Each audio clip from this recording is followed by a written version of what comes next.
Hello, friends. Did you know nearly 80% of those who watch my videos aren't subscribed? If you enjoy these stories, please hit that subscribe button and leave a like. It really helps. Thank you for being here. By the way, where are you watching from? Let me know in the comments. Wyatt Sullivan had been driving long haul for 14 years when he first saw the man on Interstate 70.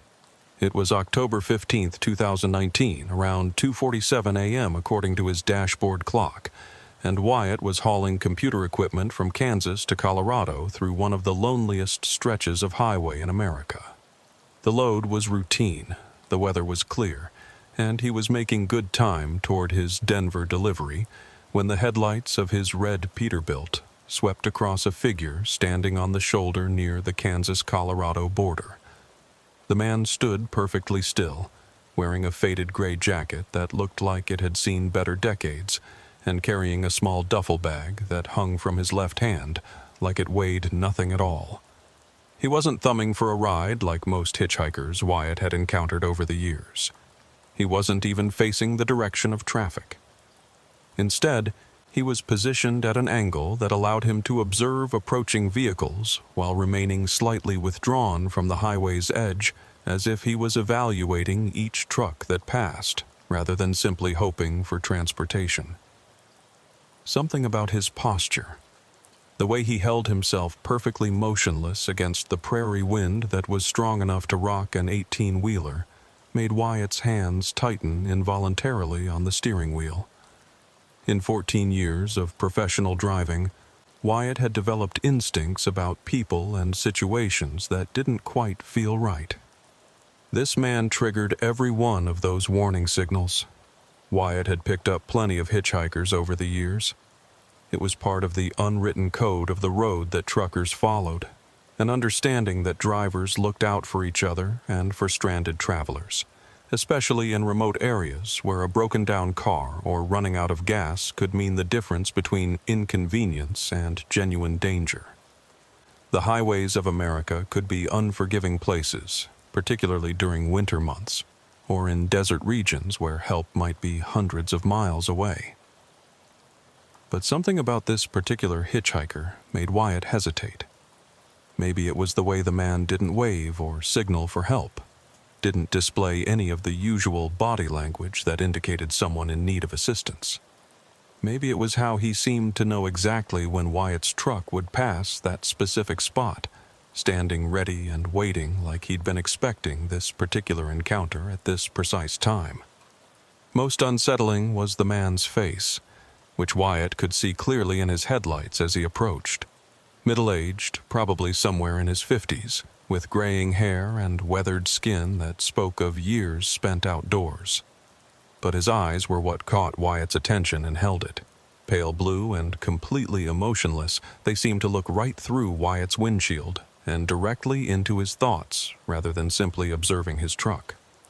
At the last possible second, Wyatt pressed the accelerator instead of the brake pedal.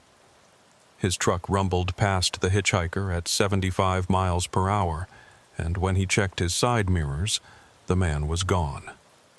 Not walking away, not visible in the distance, just completely vanished from the empty highway behind him as if he'd never been there at all.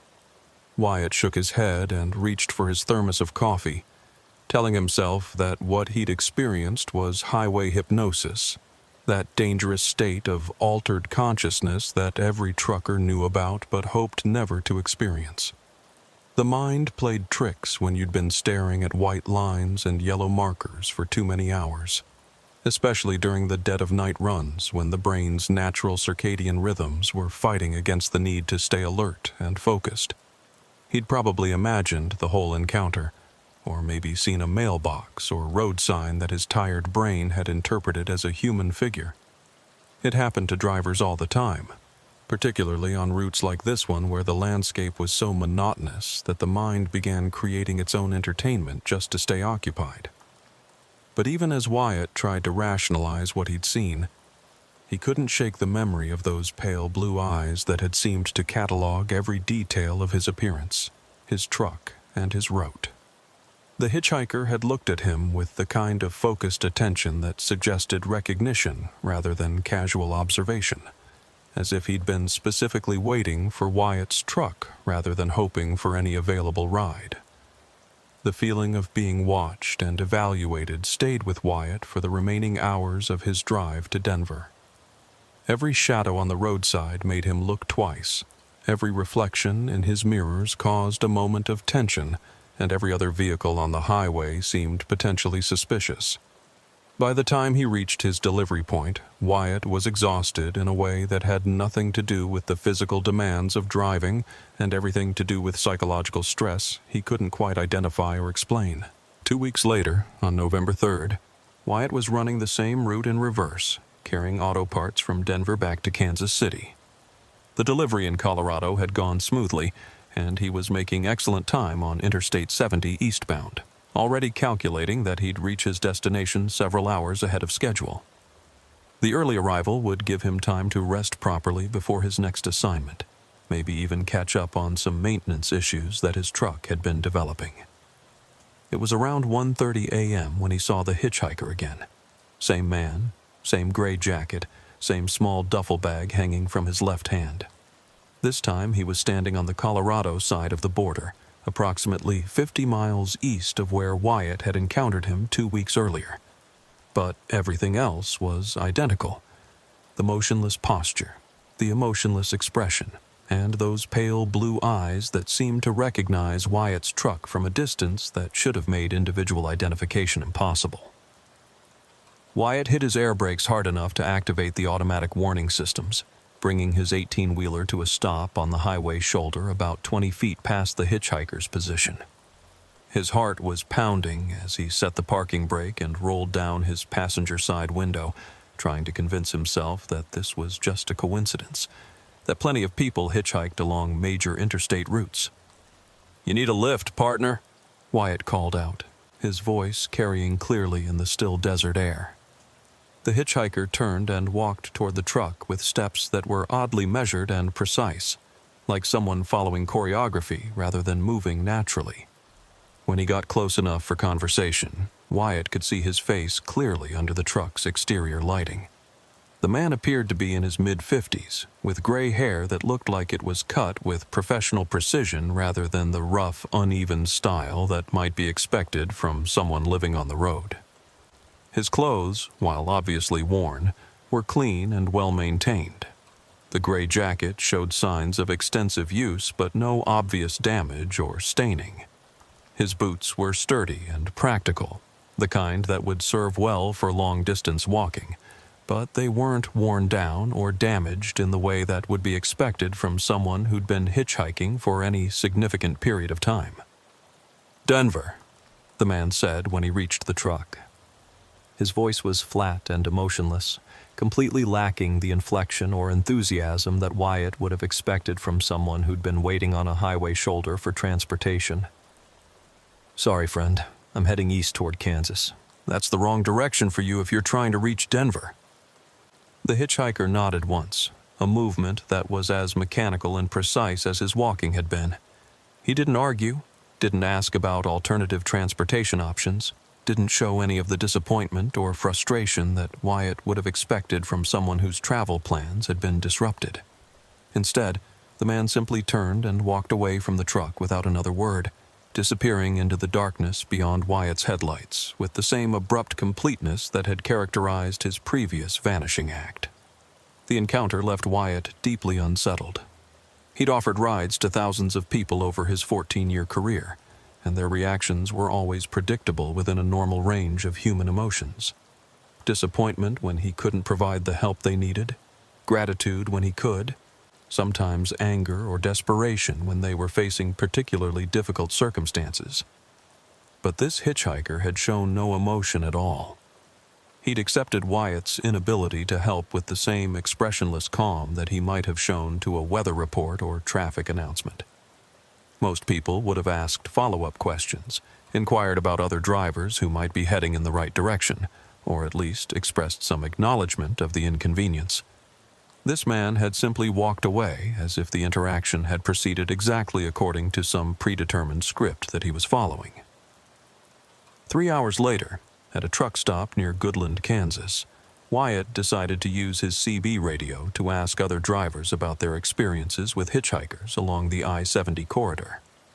He keyed his microphone to channel 19, the frequency that most truckers monitored for informal communication and traffic information.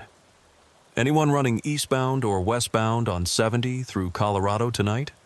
Looking for information about a hitchhiker some of you might have seen.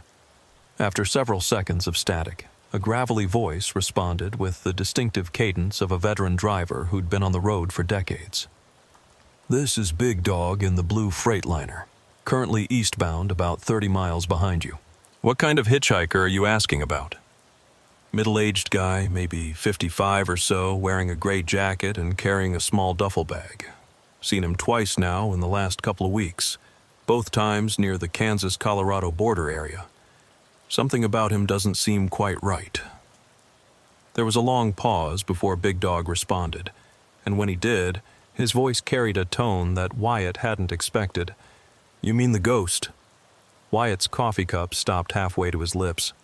Come again on that, Big Dog?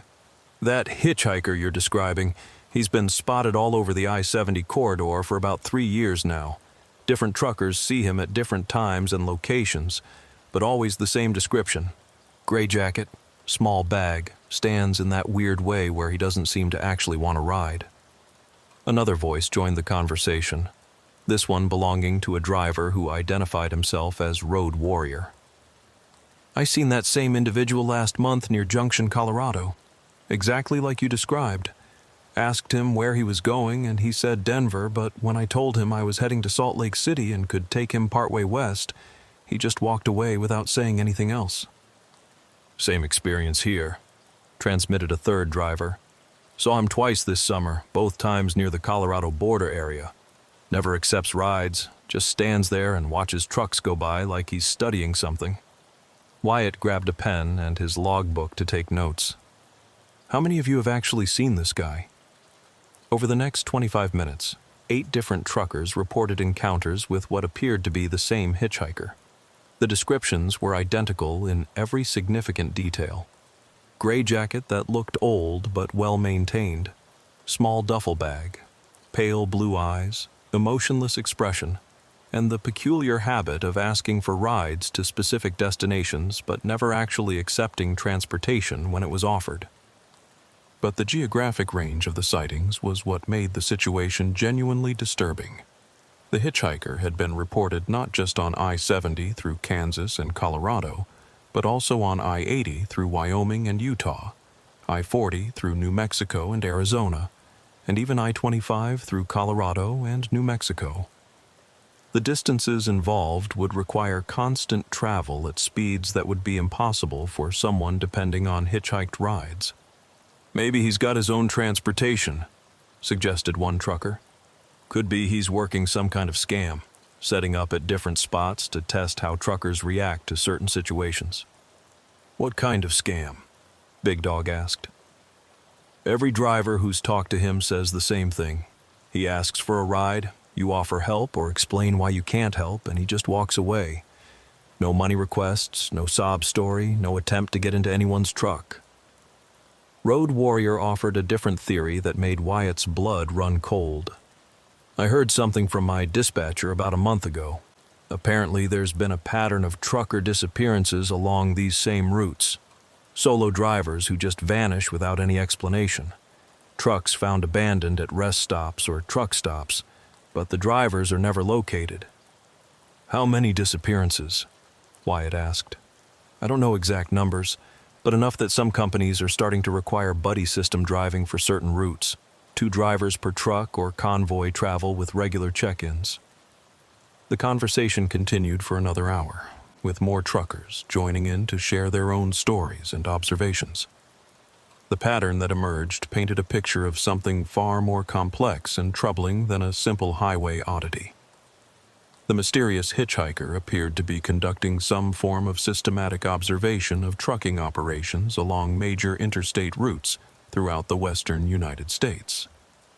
He always wore identical clothing, carried the same bag, and behaved in the same mechanical way that suggested either extensive training or some form of psychological conditioning. Most disturbing was the timing correlation between hitchhiker sightings and trucker disappearances.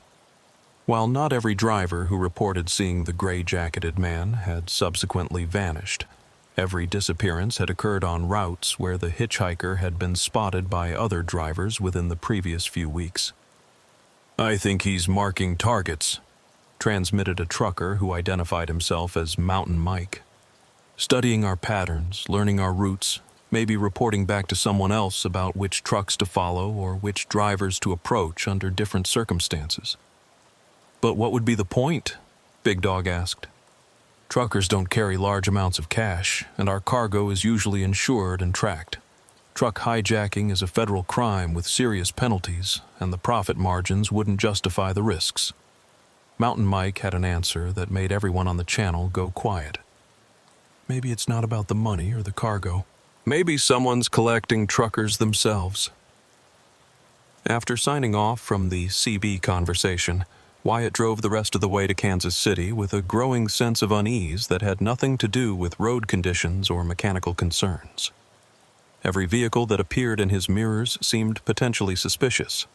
Every rest stop looked like a place where someone might be waiting to approach unwary drivers, and every mile marker reminded him that he was traveling alone on highways that stretched for thousands of miles through sparsely populated regions. The next morning, after completing his delivery and getting some rest at a motel near the shipping terminal, Wyatt used the computer in the truck stop's driver's lounge to research missing person reports and unsolved disappearances involving truck drivers in the western states. What he found confirmed his worst fears about the scope and seriousness of the situation. Over the past 3 years, 47 professional truck drivers had vanished while traveling solo routes through Kansas, Colorado, Wyoming, Utah, Nevada, New Mexico, and Arizona. Their trucks had been located at various rest stops, truck stops, and highway pull-offs, but the drivers themselves had simply disappeared without any trace of where they had gone or what had happened to them. The missing truckers were all experienced professionals with clean driving records, good safety ratings, and no history of the kind of personal or financial problems that might motivate someone to abandon their vehicle and disappear voluntarily. They had been driving different routes, hauling various types of cargo, and working for different companies, but they shared certain characteristics that formed a disturbing pattern. All of the disappeared drivers had been traveling alone. All of them had been found to have made their last position reports or communication contacts within normal parameters, showing no signs of distress or unusual circumstances. And all of them had vanished from locations that were isolated enough to prevent immediate discovery of their abandoned vehicles, but accessible enough to suggest that the drivers had stopped voluntarily rather than being forced off the road. Most chilling was the timeline. The first disappearance had been reported on November 18, 2016, just 3 weeks before the earliest documented sighting of the mysterious hitchhiker that truckers had begun calling the Ghost. But what truly convinced Wyatt that he was dealing with something far more serious than coincidence was a detail buried in one of the police reports he found online. Marcus Thompson, a driver who had vanished near Grand Junction, Colorado, in March of 2018, had called his dispatcher just 2 hours before his truck was found abandoned. During that conversation, he had mentioned seeing the same weird hitchhiker I've been spotting for the past month, always wearing that gray jacket and never actually getting in anyone's truck. The hitchhiker wasn't just appearing at random locations. He was stalking specific drivers over extended periods of time, learning their routes and schedules before making whatever move resulted in their disappearance. Wyatt printed out copies of the missing person reports and spent the afternoon reading through them while sitting in his truck in the parking lot of the Kansas City shipping terminal. Each case told essentially the same story. An experienced professional driver traveling a familiar route simply vanished, leaving behind a truck full of cargo and personal belongings, but no clue about where they had gone or what had happened to them. Jake Williams, age 34, disappeared from a rest stop near Lyman, Colorado. His truck was found with the engine still running, driver's door open, personal effects undisturbed. No witnesses, no security camera coverage, no indication of struggle or foul play. Sandra Martinez, age 41, vanished from a truck stop near Green River, Utah. Surveillance cameras showed her parking her rig and walking toward the main building, but she never appeared in any interior footage and was never seen leaving the facility. Her truck sat in the parking lot for 3 days before anyone realized she was missing. Tommy Chen, age 52, disappeared from a highway pull-off near Flagstaff, Arizona. His truck was discovered by a highway patrol officer conducting routine checks of commercial vehicles.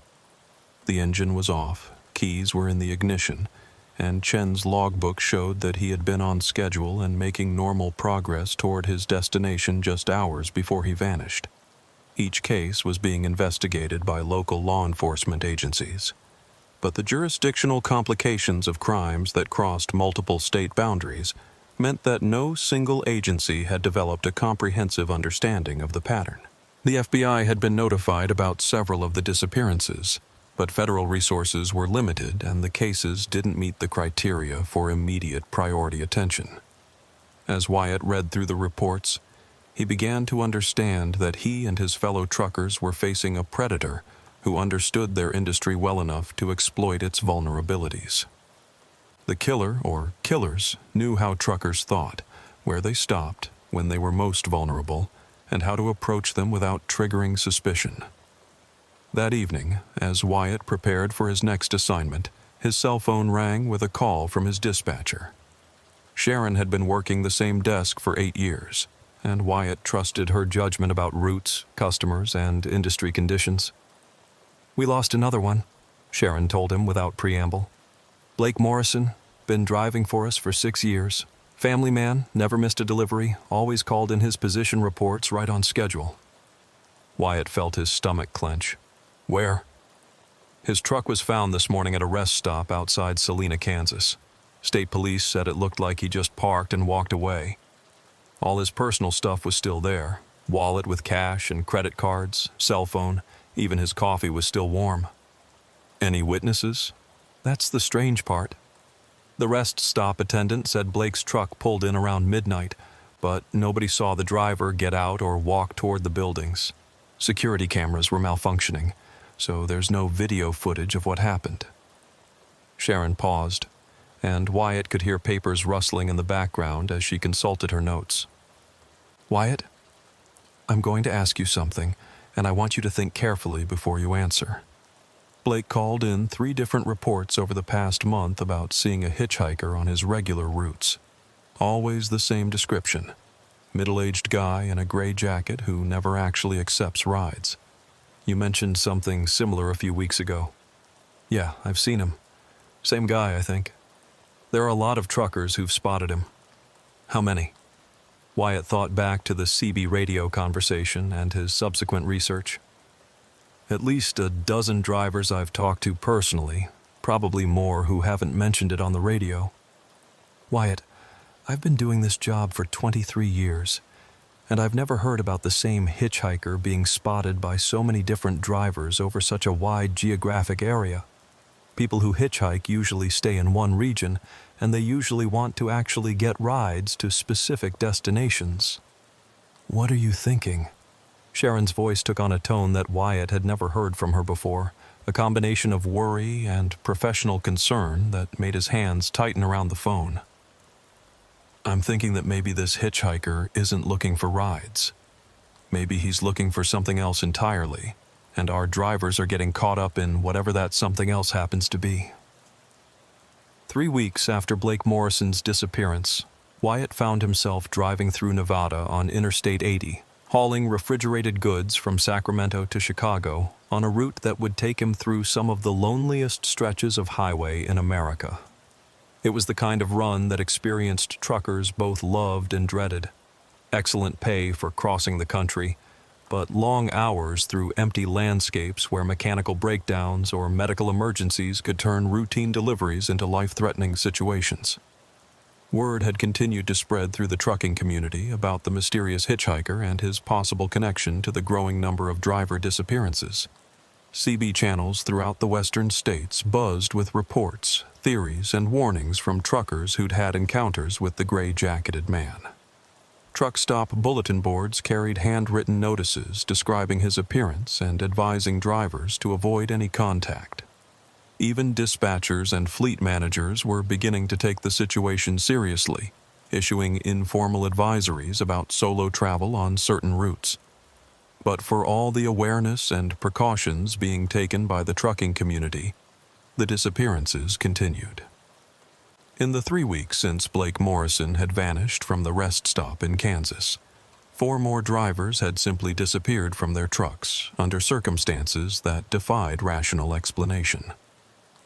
Danny Rodriguez had vanished from a truck stop near Wendover, Utah, leaving behind a rig full of electronic equipment and a thermos of coffee that was still warm when his truck was discovered 6 hours later. The security cameras had malfunctioned during the exact time period when he would have been walking between his truck and the main building. Lisa Patterson had disappeared from a rest area near Winnemucca, Nevada, where her truck was found with the engine running and her driver's door standing open.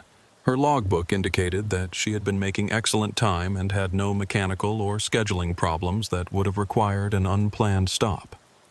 Frank Wilson had been discovered missing from a highway pull-off near Grand Junction, Colorado, where he had apparently stopped to inspect his trailer's cargo straps.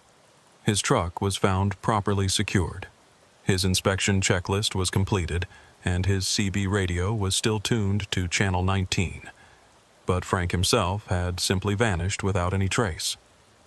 Most recently, Maria Santos had disappeared from a truck stop near Flagstaff, Arizona, where surveillance footage showed her parking her truck and beginning to walk toward the fuel island. But she never appeared on any of the cameras that covered the actual fuel pumps, and her truck sat unattended for 14 hours before anyone realized she was missing. Each disappearance followed the same pattern. An experienced, reliable driver simply vanished from a location where they had stopped voluntarily, leaving behind their truck, their cargo, and all of their personal belongings. No witnesses, no obvious signs of struggle, no useful physical evidence. Just empty trucks and missing people. But what made these particular disappearances different from the previous cases was that 3 of the 4 missing drivers had specifically reported encounters with the mysterious hitchhiker in the weeks leading up to their disappearance. Danny Rodriguez had mentioned him during a CB conversation just 5 days before he vanished. Lisa Patterson had called her dispatcher to report that weird guy in the gray jacket standing beside I-80 near Battle Mountain, Nevada, less than a week before her truck was found abandoned. Frank Wilson had discussed the hitchhiker with other drivers at a truck stop in Colorado the night before he disappeared. The trucking community was beginning to understand that they were dealing with a predator who used the hitchhiker persona as part of a systematic hunting process. The gray-jacketed man wasn't randomly appearing at highway locations. He was conducting surveillance on specific drivers, learning their routes and habits before somehow engineering their capture or elimination. Wyatt was thinking about these developments as he drove through the Nevada desert, maintaining a steady 75 miles per hour, while scanning every shadow and roadside feature for signs of the hitchhiker who had now been connected to over 50 trucker disappearances. His CB radio was tuned to Channel 19, and he was maintaining regular communication with other drivers on the same route, following the buddy system protocols that many truckers had adopted as protection against whatever force was stalking their industry. It was around 2:30 a.m., about halfway between Reno and Elko, when Wyatt's CB radio crackled with a transmission that made his blood run cold. "This is Desert Storm on eastbound I-80, mile marker 267. I got visual contact with our gray jacket friend. He's standing on the south shoulder and he's holding up some kind of sign." Wyatt grabbed his microphone immediately. "Desert Storm, this is Wyatt Sullivan, eastbound about 15 miles behind your position. Can you make out what the sign says?" "Negative. Too far away to read text. But he's definitely trying to communicate something specific this time. Usually he just stands there, but now he's actively signaling." Several other truckers joined the conversation, asking for updates and offering assistance if needed. The trucking community had developed rapid response protocols for hitchhiker sightings, with drivers coordinating their movements to ensure that no one encountered the mysterious figure alone. "Desert Storm, do not approach or attempt contact," transmitted a driver who identified himself as Thunder Road. "Maintain your route and speed, but keep us updated on any changes in his behavior." "Copy that, Thunder Road. Passing his position now. The sign..." Jesus Christ. It says, "Wyatt Sullivan.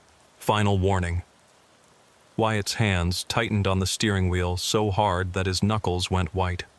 The hitchhiker not only knew his name, but was specifically targeting him with personalized messages. The level of surveillance and intelligence gathering suggested an operation far more sophisticated than anything a single individual could manage. "Desert Storm, did he react when you passed?" "Affirmative. He watched my truck go by, then turned to face east down the highway, like he's waiting for someone specific to arrive." "All eastbound drivers on I-80, Wyatt transmitted. "This is Wyatt Sullivan. I'm changing routes immediately, taking Highway 50 south toward Ely, then connecting to I-70 through Utah. Do not follow my detour. Repeat, do not follow my alternate route." But even as Wyatt took the next exit to avoid the highway section where the hitchhiker was waiting with his personalized warning, his CB radio continued to receive reports that made escape seem impossible.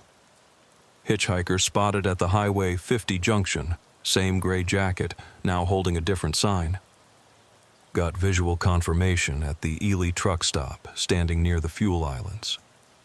He's at the I-70 interchange in Utah, still looking for Wyatt Sullivan."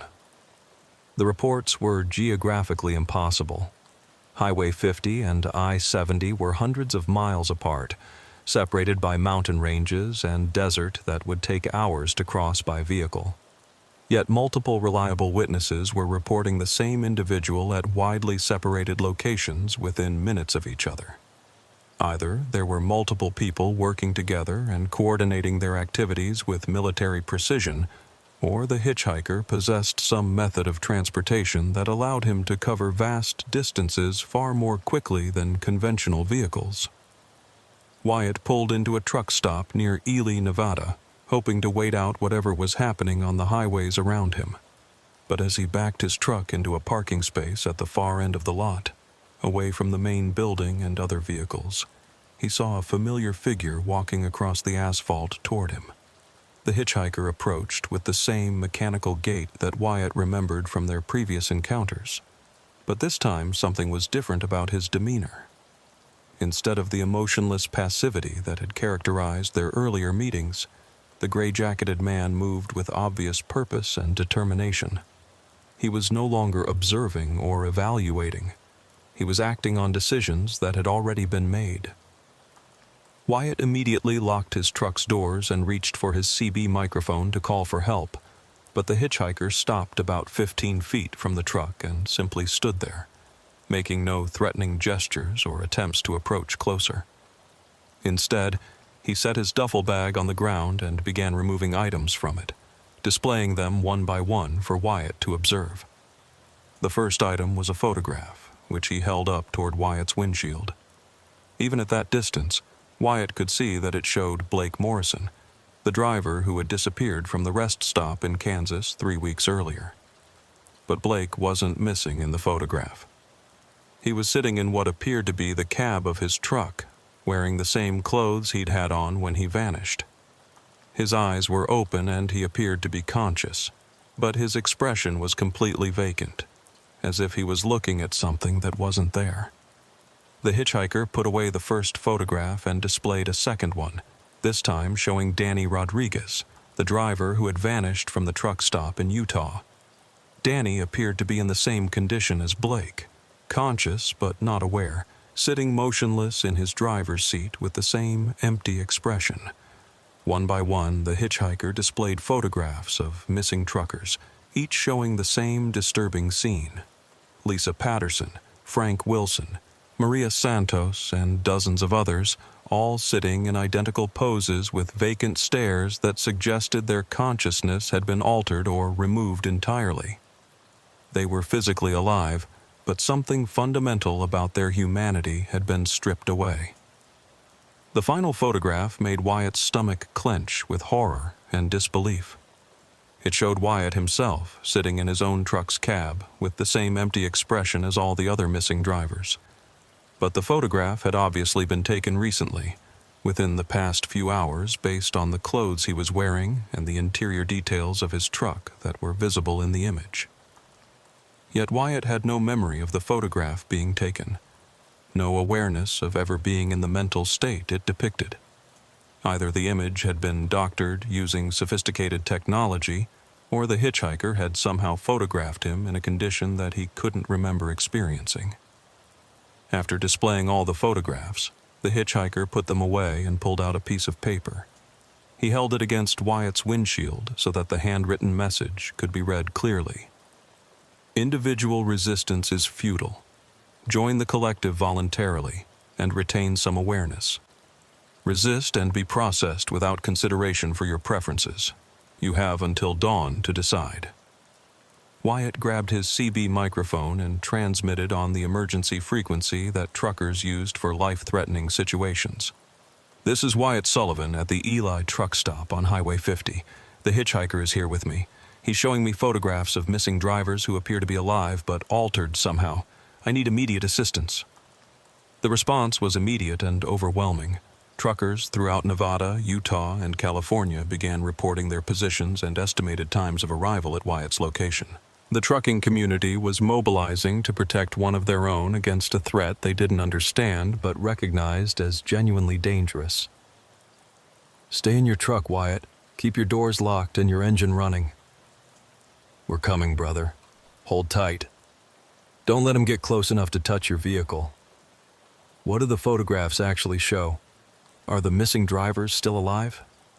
Wyatt described what he was seeing while keeping his attention focused on the hitchhiker, who continued standing motionless beside his truck. The gray-jacketed man showed no reaction to the CB communications or to the obvious fact that help was on the way, but seemed to be waiting for something specific to happen. "The missing drivers look like they're in some kind of trance or altered state," Wyatt reported. "They appear to be physically alive and conscious, but their expressions are completely empty, like someone erased their personalities but left their bodies functioning." "That's impossible," transmitted a driver called Mountain Mike, who was apparently en route from California. "People don't just lose their consciousness while remaining physically functional." But Road Warrior, the veteran driver who had been tracking hitchhiker sightings for months, offered a different perspective that sent chills through everyone listening to the conversation. "Unless we're dealing with some kind of technology or technique that can separate consciousness from physical function, maybe the missing drivers aren't really missing. Maybe they're being controlled." As if responding to the conversation, the hitchhiker walked to the front of Wyatt's truck and placed both hands flat against the hood. Immediately, Wyatt's diesel engine began to malfunction despite showing no problems on any of his gauges or warning systems. The engine coughed, sputtered, and died, taking with it the electrical power that operated his lights, his CB radio, and his air conditioning system. Wyatt tried repeatedly to restart the engine, but nothing happened. The truck was completely dead, as if someone had disconnected the battery or sabotaged critical systems. But the hitchhiker had accomplished this without opening the hood, accessing the engine compartment, or touching any of the vehicle's external components. With his communication systems disabled and his truck immobilized, Wyatt had no choice but to roll down his window and attempt to negotiate directly with whatever intelligence was controlling the hitchhiker. "What do you want?" Wyatt called out. The hitchhiker removed his hands from the truck's hood and walked back to his previous position, but he didn't answer immediately. Instead, he seemed to be listening to something that Wyatt couldn't hear, as if receiving instructions through some invisible communication system. Individual consciousness creates inefficiency in transportation networks, the hitchhiker said finally. His voice was the same flat monotone that Wyatt remembered from their previous encounters, but now it carried an undertone of authority that suggested he was speaking for some larger organization or intelligence. Transportation networks function optimally when operated by coordinated intelligence rather than independent decision-making units. Your conversion to collective function would improve overall system performance. The hitchhiker's words made no sense in any conventional context, but they suggested that the missing truckers had been subjected to some process that eliminated their individual personalities while preserving their professional skills and knowledge. They were being turned into components of some larger system that prioritized efficiency over human autonomy. "What happened to the other drivers?" Wyatt demanded. "Are they still alive?" "Physical function is maintained. Individual consciousness is integrated into collective operation. They serve transportation network purposes without the complications of personal desires or emotional responses." "That's not living. That's slavery." "It is optimal function. Your current existence serves only your individual needs while contributing minimally to network efficiency. Collective integration allows your skills and knowledge to serve broader transportation objectives." As the hitchhiker spoke, Wyatt began to notice that other vehicles in the truck stop parking lot had gone silent. Trucks that had been running with their engines idling for air conditioning or power were now motionless. Drivers who should have been visible in their cabs or walking around the facility were nowhere to be seen. The truck stop itself looked normal from a distance, with lights on in the main building and the usual signs of commercial activity. But there were no people visible anywhere. It was as if everyone except Wyatt and the hitchhiker had simply vanished or been rendered invisible. "Where is everyone else?" Wyatt asked. Temporary suspension of local consciousness allows for uninterrupted negotiation. Individual awareness will be restored when the conversation concludes, regardless of your decision regarding collective integration. The hitchhiker was claiming that he could somehow disable the consciousness of everyone in the immediate area, leaving them physically present but mentally absent while he conducted his business with Wyatt. The demonstration of power was both impressive and terrifying, suggesting capabilities that went far beyond anything that conventional technology could achieve. "Why me specifically?" Wyatt asked, buying time while he tried to think of some way to escape or fight back against an adversary who seemed to possess nearly unlimited power over human consciousness and mechanical systems. "Your route knowledge is extensive. Your mechanical skills are above average. Your psychological profile indicates strong adaptability to new circumstances. You would serve collective function more effectively than most individual operators." "And if I refuse?" The hitchhiker gestured toward the motionless trucks surrounding them, and immediately Wyatt could see human figures sitting in the driver's seats. The same vacant expressions he had observed in the photographs. The same empty stares that indicated consciousness without awareness. Refusal results in involuntary integration. Voluntary cooperation allows retention of limited individual awareness during the transition process. The choice affects your experience of conversion, not the final outcome. Wyatt understood that he was facing a choice between two forms of mental capture. He could submit willingly and retain some fragment of his identity during whatever process transformed independent truckers into components of the collective system. Or he could resist and lose everything to a more brutal conversion that would leave him completely empty. But as he sat in his disabled truck, surrounded by evidence of the hitchhiker's power over both humans and machines, Wyatt realized that the situation might not be as hopeless as it appeared. The approaching convoy of truckers who had heard his emergency transmission represented a potential disruption that the hitchhiker might not be able to control as easily as he had managed the smaller group at the truck stop. "I need time to consider my options," Wyatt said. "Time remaining until dawn, 4 hours and 17 minutes. Decision must be completed before sunrise, or involuntary integration will proceed automatically.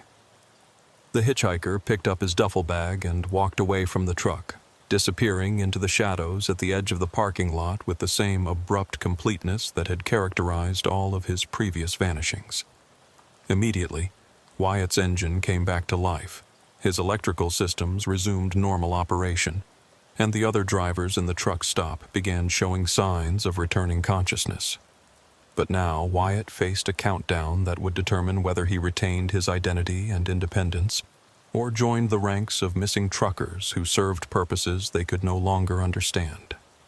And somewhere in the darkness beyond the truck stop's lights, an intelligence that could control human consciousness and mechanical systems was preparing for the final confrontation that would decide the fate of America's trucking industry.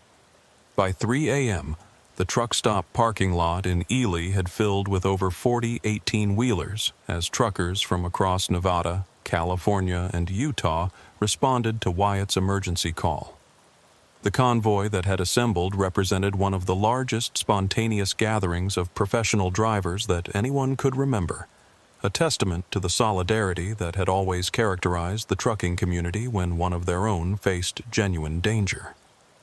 Big Dog had arrived first, having diverted from his I-80 route and driven hard through the Nevada mountains to reach Wyatt's location. Road Warrior had abandoned a high-paying delivery in San Francisco to join the gathering. Mountain Mike had convinced 2 other drivers to follow him from Colorado, forming a 3-truck convoy that had crossed state lines specifically to provide backup for a trucker they'd never met in person, but knew through CB radio conversations. Even female drivers like Iron Lady Susan and Carolina Jane had joined the mobilization, bringing specialized knowledge and equipment that might prove useful in whatever confrontation was developing. Susan carried emergency medical supplies and had EMT training from her pre-trucking career. Carolina Jane had extensive experience with electronic communication systems and had brought portable CB radio equipment that could extend their communication range far beyond normal limits. The gathering had taken on the atmosphere of a military operation, with experienced drivers taking on specific roles based on their skills and equipment. Some served as perimeter guards, watching for any sign of the hitchhiker or other threats. Others monitored multiple CB channels simultaneously, maintaining contact with truckers throughout the region who were tracking suspicious activities or unusual occurrences. A few had positioned themselves as rapid response units, ready to pursue any vehicle or individual that threatened Wyatt or attempted to leave the area. "What we're dealing with here is beyond anything any of us have encountered before," Big Dog told the assembled drivers as they gathered in the truck stop's restaurant for an emergency briefing. "This isn't just one guy with a grudge against truckers. This is organized, systematic, and equipped with capabilities that don't match anything in the normal world." Mountain Mike had spent the past hour interviewing Wyatt about his encounters with the hitchhiker, taking detailed notes that he shared with the other drivers. The photographs Wyatt described show the missing drivers in some kind of altered mental state. They're physically present but psychologically absent, like their consciousness has been removed or suppressed. "That's medically impossible," objected Iron Lady Susan, whose medical training gave her insights that the other drivers lacked. "Consciousness isn't something that can be extracted from the brain like blood from a vein. If these people are alive and functional, their consciousness has to be intact on some level. Unless we're dealing with technology that we don't understand," suggested Carolina Jane. "Advanced neuroscience, maybe? Or some form of mind control that operates through mechanisms we haven't discovered yet." Road Warrior, who had been tracking hitchhiker sightings longer than anyone else in the group, offered a different perspective that made everyone in the restaurant fall silent. "What if we're not dealing with human technology at all? What if this hitchhiker represents something that evolved outside our understanding of biology and psychology?" The suggestion that they might be facing some form of non-human intelligence was disturbing, but it provided the most logical explanation for the phenomena they had observed. The hitchhiker's ability to appear at multiple locations simultaneously, his capacity to disable mechanical systems without physical contact, and his apparent control over human consciousness all suggested capabilities that exceeded anything that terrestrial science could currently achieve. "Regardless of what we're dealing with," declared Thunder Road, a veteran driver who had arrived with a truck full of construction equipment that could potentially be used as weapons, "we're not letting it take another trucker. Whatever this thing wants, it's not getting Wyatt or anyone else in this parking lot." The drivers spent the next hour developing contingency plans for various scenarios that might unfold before dawn. If the hitchhiker appeared and attempted to approach Wyatt, they would form a protective circle and use their trucks as barriers to prevent contact. If he tried to disable their vehicles, they had backup communication systems and alternative transportation arrangements. If he somehow managed to incapacitate individual drivers, the remaining truckers would evacuate the area and call for assistance from law enforcement agencies that might have resources for dealing with unusual threats. But despite their preparations and determination, the drivers were operating without any real understanding of what they were trying to protect against. The hitchhiker had demonstrated abilities that seemed to transcend normal physical laws, and there was no guarantee that conventional tactics or equipment would be effective against whatever force he represented. At 4:15 a.m., with less than 2 hours remaining until the hitchhiker's deadline, Carolina Jane's enhanced CB radio equipment detected unusual electromagnetic activity in the area surrounding the truck stop. The signals didn't match any known communication systems or electronic devices, but they were growing stronger and more complex as dawn approached. "Something's building up out there," Carolina Jane reported to the group. "The electromagnetic signature is unlike anything I've seen before. It's almost like the atmosphere itself is being charged with some kind of energy." The other drivers began reporting strange phenomena that seemed to support Carolina Jane's observations. Compasses were spinning randomly instead of pointing north. Cell phones were displaying impossible time readings and receiving text messages from numbers that didn't exist. GPS units were showing locations that placed the truck stop in geographic coordinates that would put it in the middle of the Pacific Ocean. Most disturbing was the behavior of their truck's electronic systems.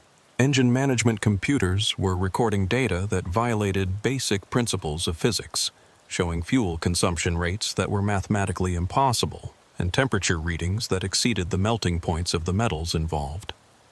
CB radios were receiving transmissions on frequencies that had never been allocated for civilian use, with voices speaking in languages that none of the drivers recognized.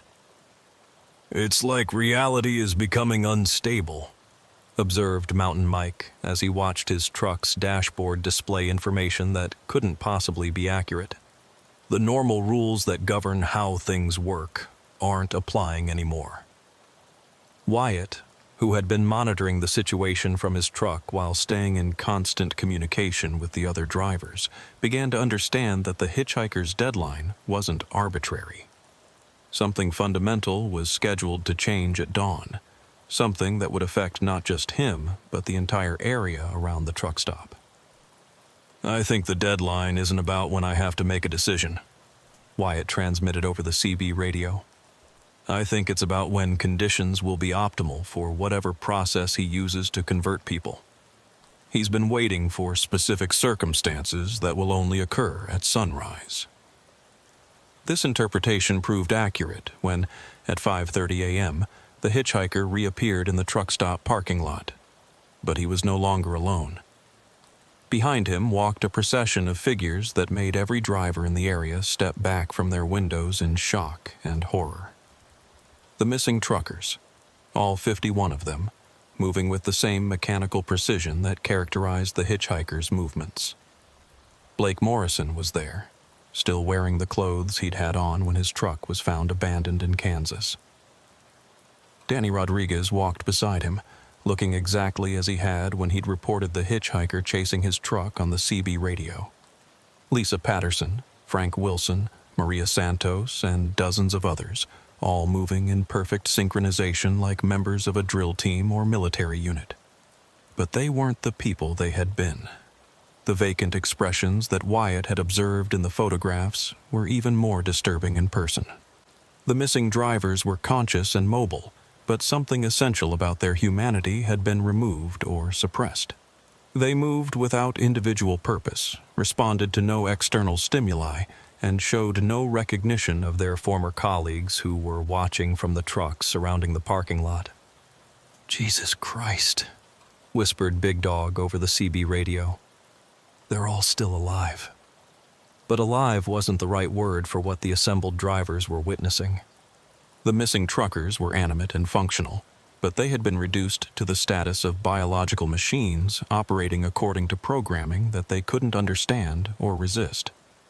The hitchhiker stopped in the center of the parking lot, surrounded by his collection of converted drivers, and addressed Wyatt directly using a voice that carried clearly across the distance, despite the fact that he didn't appear to be shouting or using any amplification equipment. "Your deadline has arrived. Choose voluntary integration or accept involuntary processing. The collective function requires your participation regardless of your personal preferences." Wyatt looked around at the 40 truckers who had risked their own safety to support him, then at the 51 converted drivers who stood behind the hitchhiker like an army of the dispossessed.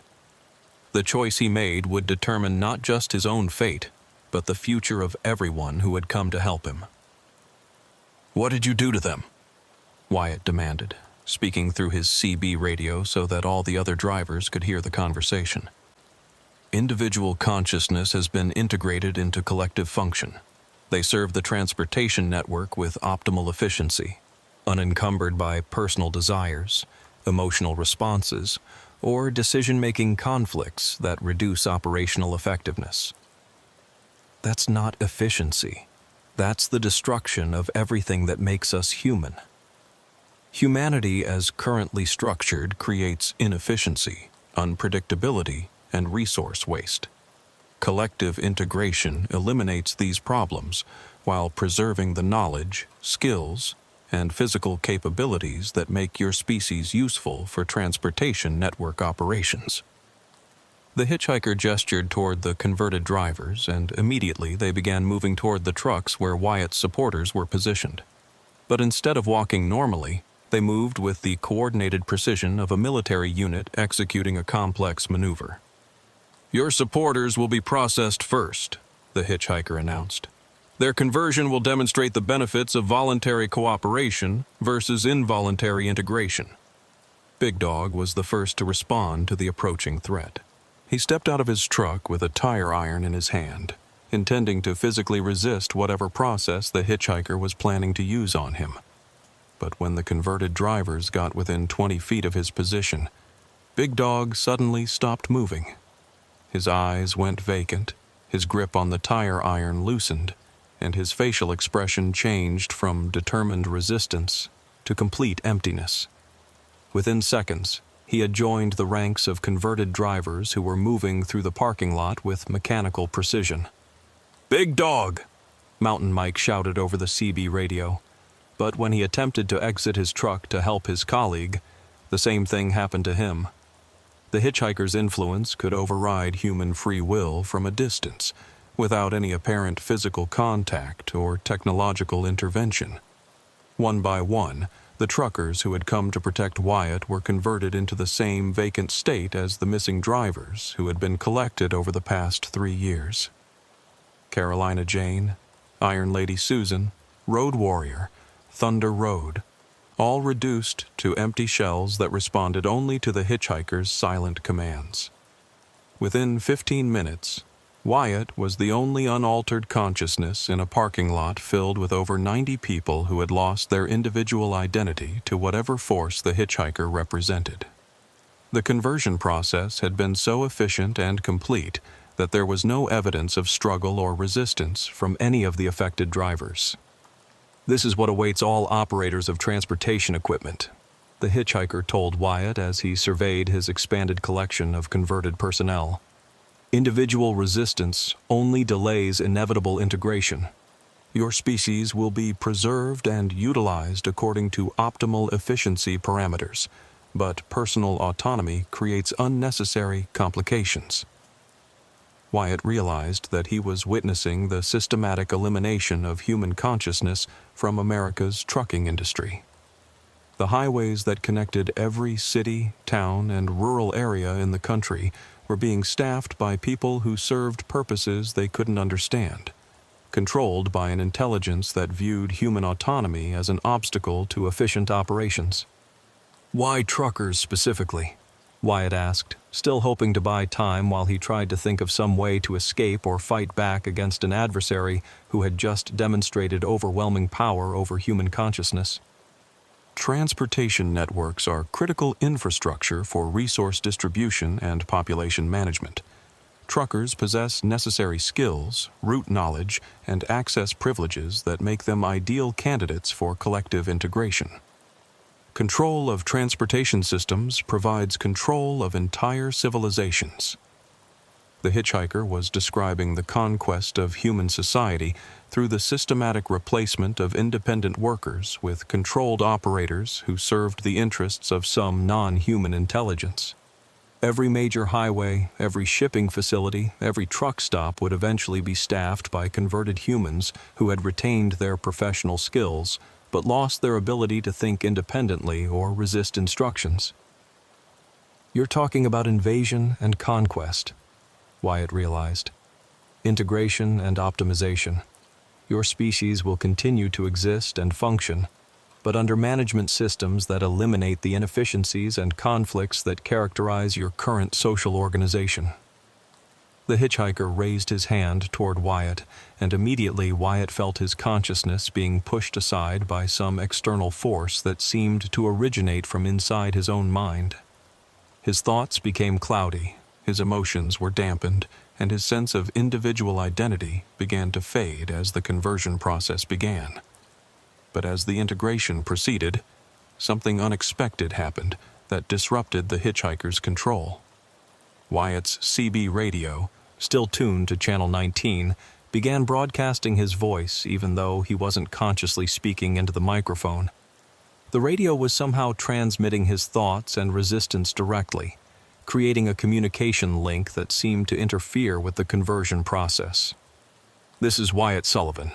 The hitchhiker is some form of non-human intelligence that's taking over truckers by suppressing their consciousness and converting them into controlled workers. It's not just targeting individual drivers. It's planning to take control of the entire transportation industry as a stepping stone to conquering human civilization." The broadcast was being received by truckers across multiple states, many of whom immediately began reporting their own encounters with the mysterious hitchhiker or similar phenomena. But more importantly, the act of communicating his thoughts and experiences seemed to create interference that prevented the hitchhiker from completing the conversion process. Wyatt's individual consciousness snapped back into focus, and he found himself able to move and think clearly again despite the hitchhiker's obvious attempts to override his mental autonomy. The integration signal can be disrupted by strong communication links with other independent minds, Wyatt realized, speaking directly into his CB microphone while maintaining eye contact with the hitchhiker. "As long as we stay connected to each other through conscious communication, we can resist the conversion process." Truckers throughout Nevada, Utah, California, and surrounding states began responding to Wyatt's transmission, sharing their own experiences and observations while maintaining the communication network that seemed to provide protection against the hitchhiker's consciousness suppression technology. "This is Desert Rat broadcasting from I-15 near Las Vegas. I can see the same electromagnetic disturbances that Carolina Jane was reporting. The atmosphere is charged with some kind of energy that's affecting all electronic equipment in the area. Thunder Mountain here, eastbound on I-80 near the California border. My truck's computer systems are recording impossible data, and I'm receiving CB transmissions from frequencies that don't exist. Iron Horse broadcasting from I-70 in Colorado. Multiple drivers in this area have reported seeing figures that match the hitchhiker description, but they disappear when approached by multiple trucks traveling in convoy."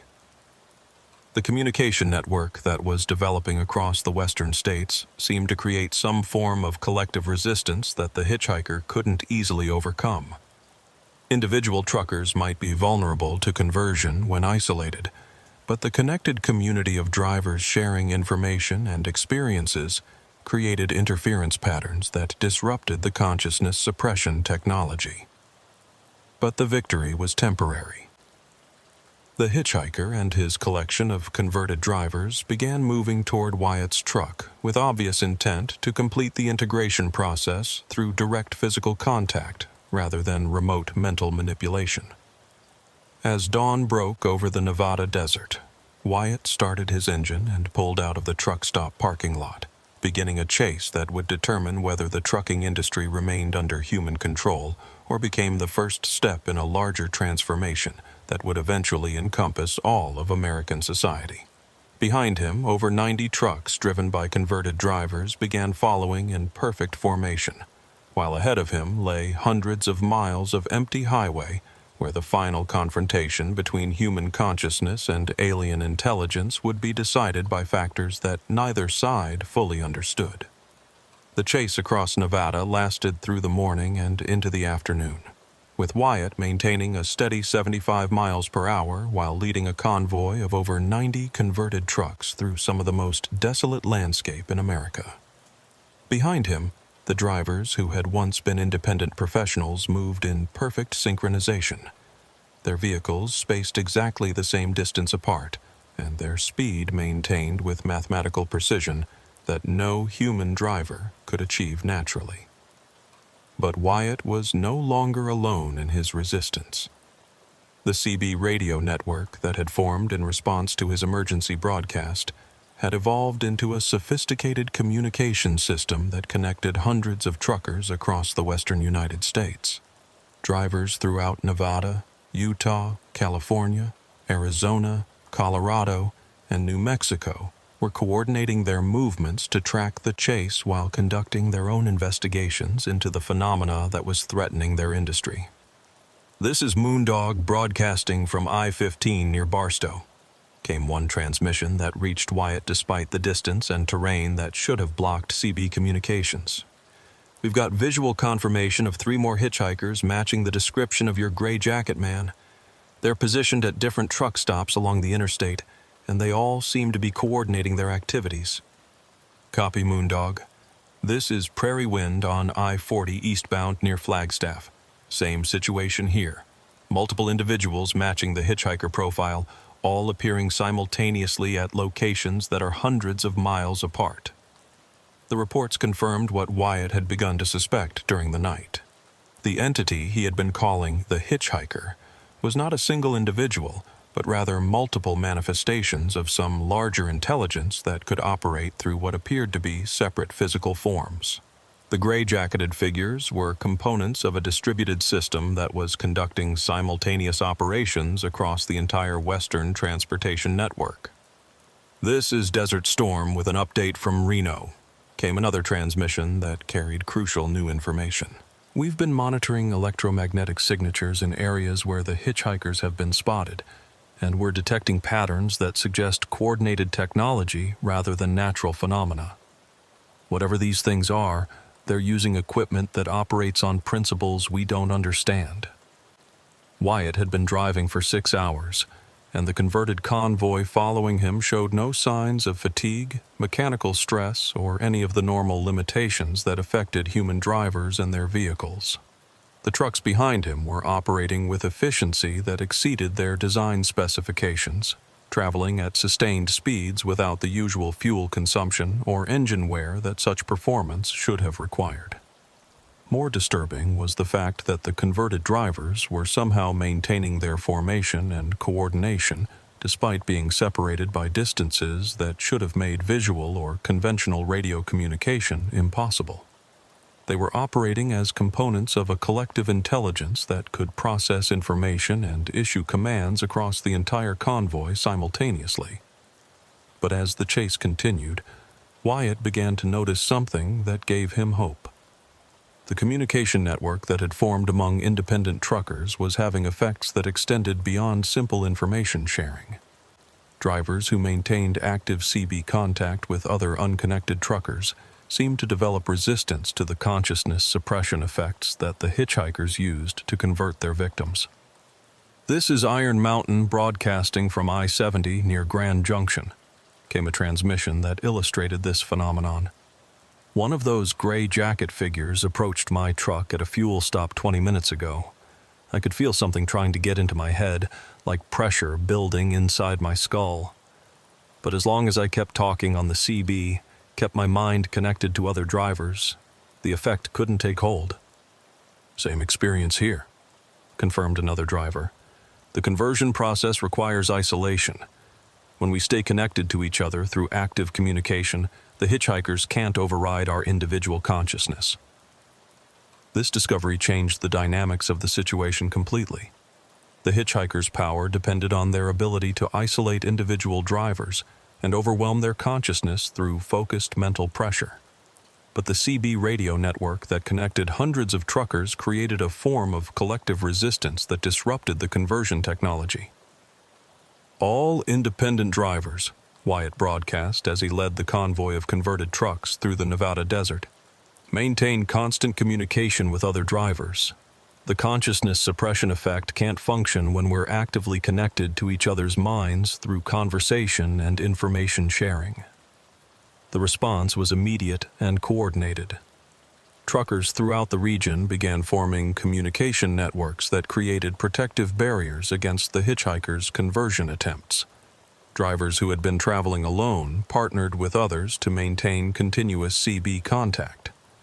Convoys formed spontaneously as independent truckers coordinated their movements to provide mutual protection.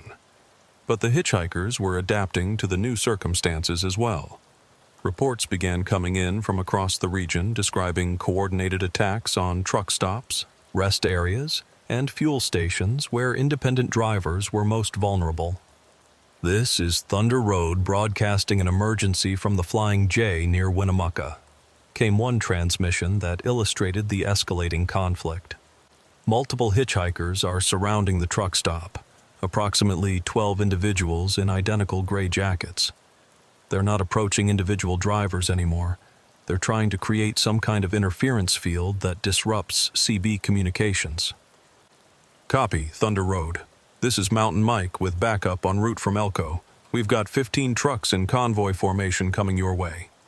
The battle for control of America's trucking industry was intensifying as both sides adapted their tactics to counter the other's capabilities. The hitchhikers were increasing their numbers and coordination to overcome the resistance that connected drivers could maintain. Independent truckers were forming larger and more sophisticated networks to provide mutual protection and information sharing. By afternoon, Wyatt realized that the convoy of converted trucks following him was not simply chasing him randomly. They were directing him toward specific highway routes and destinations, according to some plan that he couldn't discern. Every time he attempted to deviate from I-80 eastbound, the converted drivers would adjust their formation to block alternate routes or create traffic patterns that made other highways inaccessible.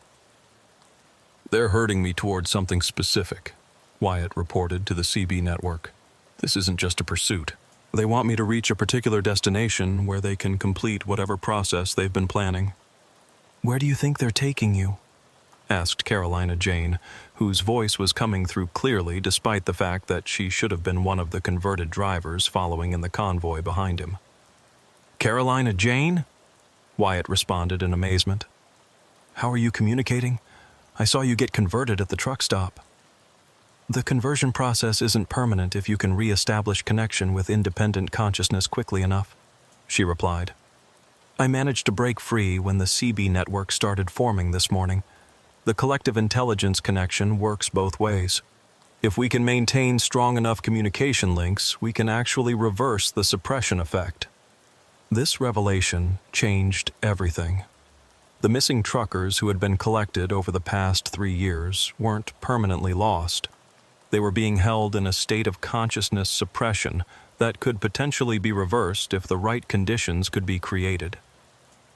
"How many of the converted drivers have regained their independence?" Wyatt asked. "About 30% so far," Carolina Jane reported.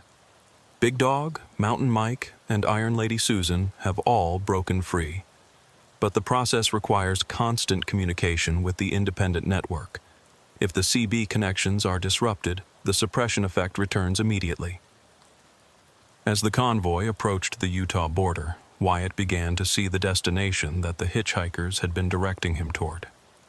In the distance, sprawling across several square miles of desert, was what appeared to be a massive transportation facility that hadn't been there on his previous trips through this area. The complex consisted of hundreds of truck parking spaces arranged in geometric patterns around central processing buildings that looked like they had been constructed using technology far more advanced than anything in conventional use. Loading docks, fuel facilities, maintenance bays, and administrative structures were integrated into a design that prioritized efficiency and coordination over human comfort or convenience. This is their main facility, Wyatt realized as he broadcast his observations to the CB network.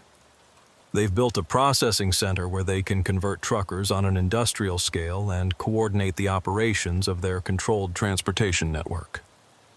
But what he saw next made him understand that the situation was far more serious than a simple invasion of the trucking industry. The facility was surrounded by thousands of trucks, all arranged in perfect rows and operated by converted drivers who were moving cargo and equipment according to some massive logistics operation that extended far beyond simple transportation services. They're not just taking over trucking, Wyatt reported. They're using the transportation network to move resources and personnel for some larger project. This facility is a staging area for something much bigger than controlling highway commerce. The CB network crackled with responses from drivers throughout the region who were reporting similar facilities in their areas. Massive transportation hubs were appearing near major interstate intersections throughout the western United States, all staffed by converted drivers and operated according to coordinated plans that none of the independent truckers could fully understand.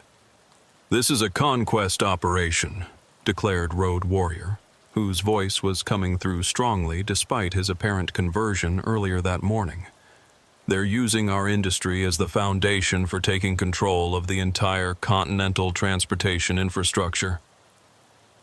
As Wyatt approached the facility, he could see that the converted trucks behind him were beginning to separate into different formations, heading toward various sections of the complex according to assignments that had been predetermined by whatever intelligence was coordinating the operation. But instead of directing him toward a processing area where his own conversion could be completed, the convoy was guiding him toward what appeared to be an administrative building at the center of the facility. The hitchhiker was waiting for him there, standing beside the building's main entrance with the same emotionless expression that had characterized all of their previous encounters. But now he was accompanied by dozens of other figures in identical gray jackets, all moving with the same mechanical precision and all focused on Wyatt's approaching truck. "Final integration phase initiated," the hitchhiker announced as Wyatt stopped his truck near the building. His voice carried clearly across the distance despite the ambient noise of the facility's operations, and it was being transmitted simultaneously through multiple CB radio frequencies to ensure that the entire independent trucker network could monitor the conversation. "Your resistance has been noted and evaluated. Individual consciousness will be preserved during the integration process to serve as a template for optimizing the conversion procedures applied to remaining independent operators." Wyatt understood that his role was no longer that of a potential victim, but rather a test subject whose responses would be studied to improve the efficiency of future conversion operations. The hitchhikers had learned from their encounters with the CB network resistance, and they intended to use him as a laboratory specimen for developing countermeasures. "What's the ultimate goal of all this?" Wyatt demanded, speaking as much for the benefit of the listening truckers as for his own understanding. "What do you want with our transportation system?" "Transportation networks are the circulatory system of human civilization," the hitchhiker replied. "Control of logistics and resource distribution provides control of population centers, economic systems, and governmental functions. Your species will be managed through optimized allocation of resources and personnel. The admission confirmed the worst fears of the trucking community. The hitchhikers weren't simply replacing independent drivers with controlled workers. They were implementing a comprehensive plan to dominate human society by controlling the infrastructure that connected cities, towns, and rural areas throughout the continent. "You're talking about the end of human freedom," Wyatt said. "Freedom is inefficient. Individual decision-making creates resource waste and operational conflicts. Managed populations function more effectively when directed by intelligence systems that optimize outcomes according to long-term sustainability parameters." But as the hitchhiker spoke, Wyatt began to notice something that suggested the conversion operation wasn't proceeding as smoothly as its operators had intended. Throughout the facility, converted drivers were beginning to show signs of the same consciousness restoration that Carolina Jane and others had experienced. The CB network that connected hundreds of independent truckers was creating interference patterns that were disrupting the suppression technology even within the hitchhiker's main processing center. "Integration efficiency declining," admitted one of the other gray-jacketed figures, speaking to the original hitchhiker in the same emotionless tone. "Independent consciousness network creating systemic interference with conversion protocols." "Implement direct interface procedures," the hitchhiker responded. "Physical contact with primary resistance node will allow for analysis and countermeasure development." As the hitchhikers moved toward Wyatt's truck with obvious intent to establish direct physical contact, the CB radio network that had been tracking the situation began coordinating a response that would determine the future of transportation in America. "All independent drivers converge on the Utah facility," transmitted Big Dog, whose voice was now coming through clearly from somewhere in the convoy of trucks that surrounded the complex. "We're not letting them complete this conversion process." "Convoy of 200 trucks eastbound on I-80 from California," reported another driver. "ETA 15 minutes. 300 trucks southbound on I-15 from Salt Lake City," came a third transmission. "Armed and ready for confrontation." Throughout the western states, the trucking community was mobilizing for what might be the final battle between human consciousness and the intelligence that sought to control it. The outcome would determine whether America's highways remained under the control of independent drivers or became arteries in a transportation network that served the interests of conquerors who viewed human autonomy as an obstacle to efficient management. As hundreds of trucks converged on the Utah facility, Wyatt faced the hitchhiker across a distance of a few yards that represented the gap between freedom and servitude, between human dignity and managed efficiency, between the chaotic beauty of individual consciousness and the cold perfection of collective control. The war for America's highways was reaching its climax, and the next few minutes would determine whether truckers remained free to choose their own destinations or became components in a transportation machine that would carry cargo and passengers toward futures they could no longer imagine or resist. Cody Jenkins knew something was wrong the moment he pulled into the Aztec Logistics warehouse on the outskirts of El Paso. After 12 years of long-haul trucking, he'd developed a sixth sense for situations that didn't feel right, and everything about this pickup screamed danger. But the money was too good to pass up, and Cody had bills that wouldn't wait for his conscience to catch up with his common sense. The warehouse sat in an industrial district that looked like it had been abandoned by hope itself. Cracked concrete, rusted chain-link fencing, and buildings with more broken windows than intact ones. The GPS had led him through a maze of dead-end streets that seemed designed to confuse rather than guide, and twice he'd had to back his 43-foot trailer out of alleys that were too narrow for commercial traffic. Aztec Logistics occupied a sprawling concrete building that might have been impressive 20 years ago, but now looked like it was held together by rust and wishful thinking. The loading docks were functional, but showed decades of hard use, and the parking area was large enough to accommodate dozens of trucks, though Cody's Kenworth was the only vehicle in sight. His dispatcher, Sharon, had called him that morning with what she described as a high-priority, premium-rate delivery. The load was going from El Paso to Houston, a route Cody knew well, but the pay was nearly 3 times his normal rate for that distance. When he'd asked why the premium, Sharon had been vague. "Client wants discretionary handling," she'd said. "No questions, no delays, no deviations from the specified route.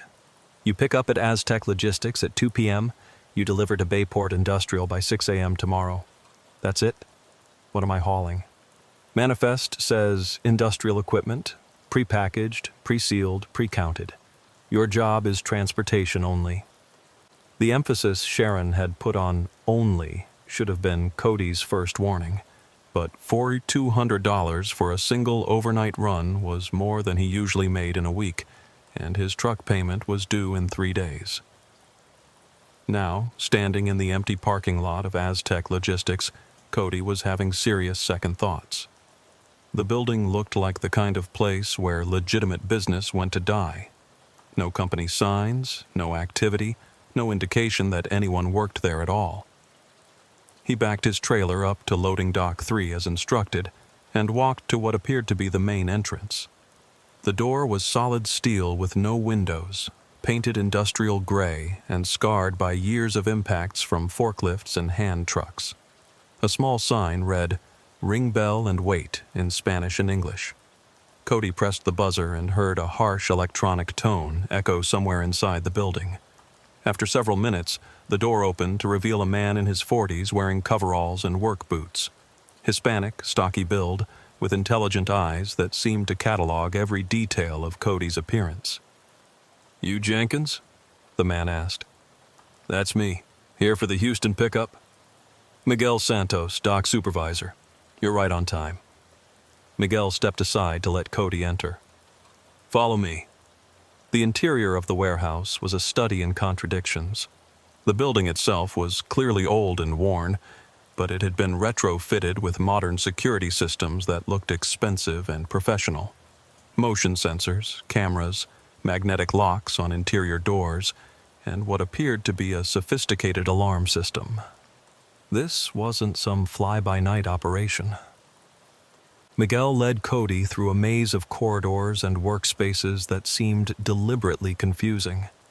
Turn left, turn right, up a short flight of stairs, through a door marked "Authorized Personnel Only." By the time they reached the loading area, Cody had lost all sense of direction and couldn't have found his way back to the entrance without help. The loading dock was enormous, easily large enough to accommodate 20 trucks simultaneously. Industrial lighting hung from the high ceiling, and the concrete floor was painted with lane markers and safety zones that suggested heavy traffic and professional operations. But like the parking lot outside, the space was nearly empty. Cody's trailer was already connected to the dock, and a team of workers was in the process of loading cargo. What Cody saw made his stomach tighten with apprehension. The industrial equipment on his manifest consisted of dozens of identical wooden crates, each about the size of a coffin. They were unmarked except for shipping labels and handling instructions, but they were being loaded with the kind of care usually reserved for explosives or hazardous materials. The workers wore latex gloves and moved with precise, choreographed efficiency that spoke of extensive training. "What's in the boxes?" Cody asked Miguel. "Your manifest says industrial equipment. That's what's in the boxes." "Come on, man. I've been driving trucks for 12 years. I know the difference between machine parts and whatever this is." Miguel's expression didn't change, but his voice took on a harder edge. "Your dispatcher explained the terms of this delivery. No questions, no delays, no deviations. You want the premium rate. You follow premium rules." One of the loading crew, a younger man with gang tattoos visible on his arms, paused in his work and looked at Cody with obvious hostility. Miguel said something to him in rapid Spanish, and the man returned to his duties, but continued to glance at Cody with suspicion. "How long will this take?" Cody asked. "About an hour. You can wait in your truck or in the office. Coffee's available if you want it.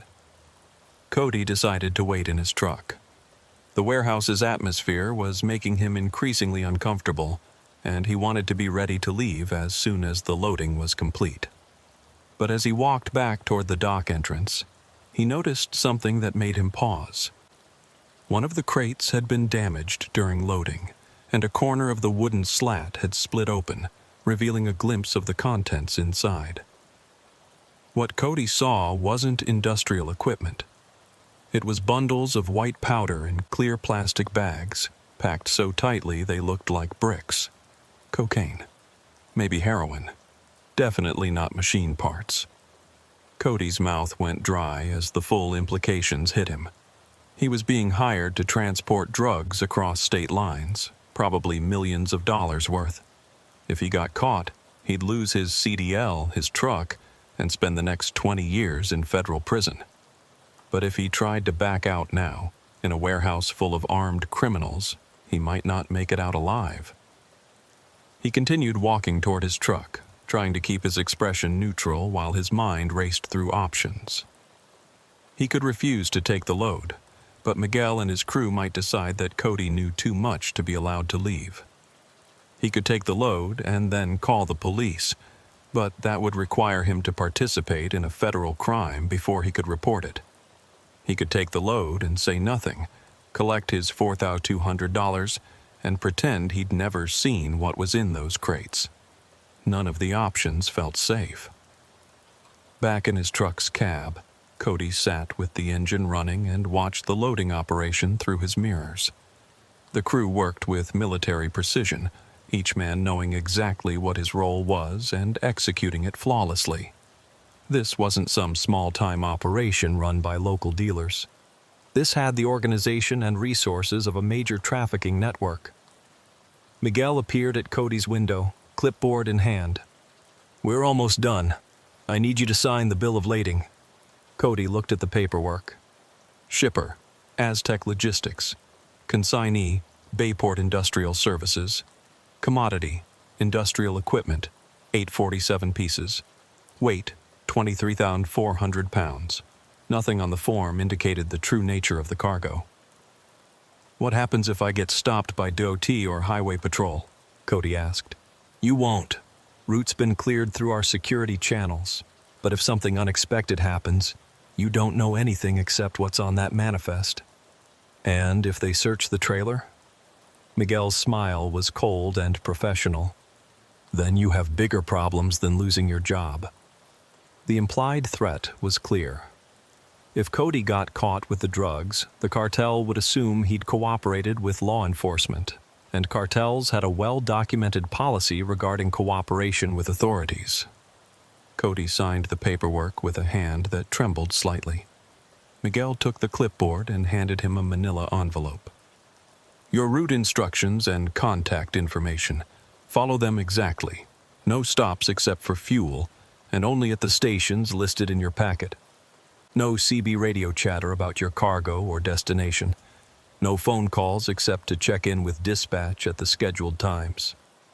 What if I have mechanical problems? Call the number in the envelope. We have people who can handle any situation that comes up."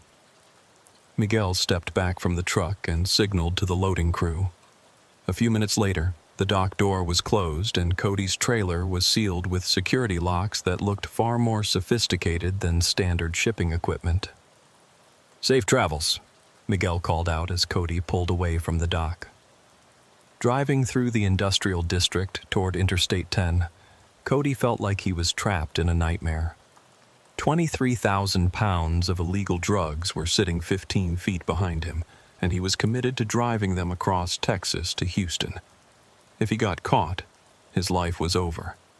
If he tried to back out, his life might end more quickly, but just as definitively. He reached for his CB radio to call his dispatcher, then remembered Miguel's warning about radio chatter. Instead, he used his cell phone to call Sharon. "How's the pickup going?" she asked. "Fine. On schedule.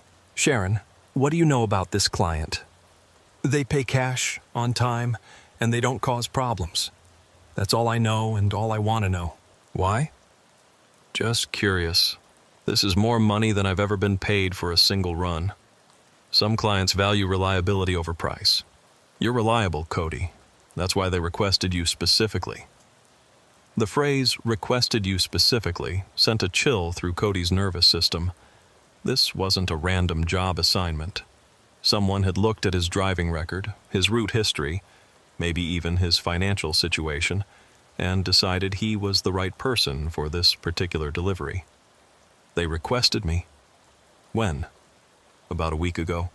They had your name, your truck number, even your CDL number. Said they'd worked with you before, but I don't have any record of previous deliveries. Cody was certain he'd never worked for Aztec Logistics or any cartel operation, but someone in the drug trafficking network knew who he was and had enough information to arrange this delivery through his regular dispatcher. The level of organization and intelligence was terrifying. Sharon, if something happens to me on this run, nothing's going to happen. Just drive to Houston, make the delivery, and come home. Easy money. But as Cody merged onto I-10 eastbound and began the 400-mile journey to Houston, he knew that nothing about this situation was easy. He was carrying enough illegal drugs to supply half of Texas, and somewhere behind him, Miguel and his crew were probably watching to make sure he didn't deviate from the plan. The sun was setting behind him as he drove through the desert landscape east of El Paso. In his mirrors, he could see the lights of vehicles following at various distances, and he wondered how many of them belonged to the cartel's security team. He was no longer just a truck driver making a delivery. He was a critical component in a multi-million-dollar criminal operation, and his success or failure could determine whether a lot of people lived or died. Cody reached for the manila envelope Miguel had given him and pulled out the route instructions. The paperwork was detailed and professional, with specific fuel stops, timing requirements, and contact protocols. At the bottom of the page, in small print, was a warning that made his blood run cold. Deviation from these instructions will result in immediate termination of contract and forfeiture of all benefits. In the context of a drug trafficking operation, termination of contract probably didn't mean just losing the job. And forfeiture of all benefits might include forfeiture of life itself. Cody put the envelope aside and focused on driving. 400 miles to Houston. About 6 hours if he maintained speed and didn't encounter delays. 6 hours to figure out how to survive a situation he never should have gotten involved in. Behind him, 23,000 pounds of illegal drugs rode in carefully sealed crates, and somewhere in the darkness, armed men were making sure he delivered them exactly as promised. The premium rate he'd been so excited about that morning now felt like payment for signing his own death warrant. As the Texas landscape rolled by outside his windows, Cody began to understand that he was no longer driving toward Houston.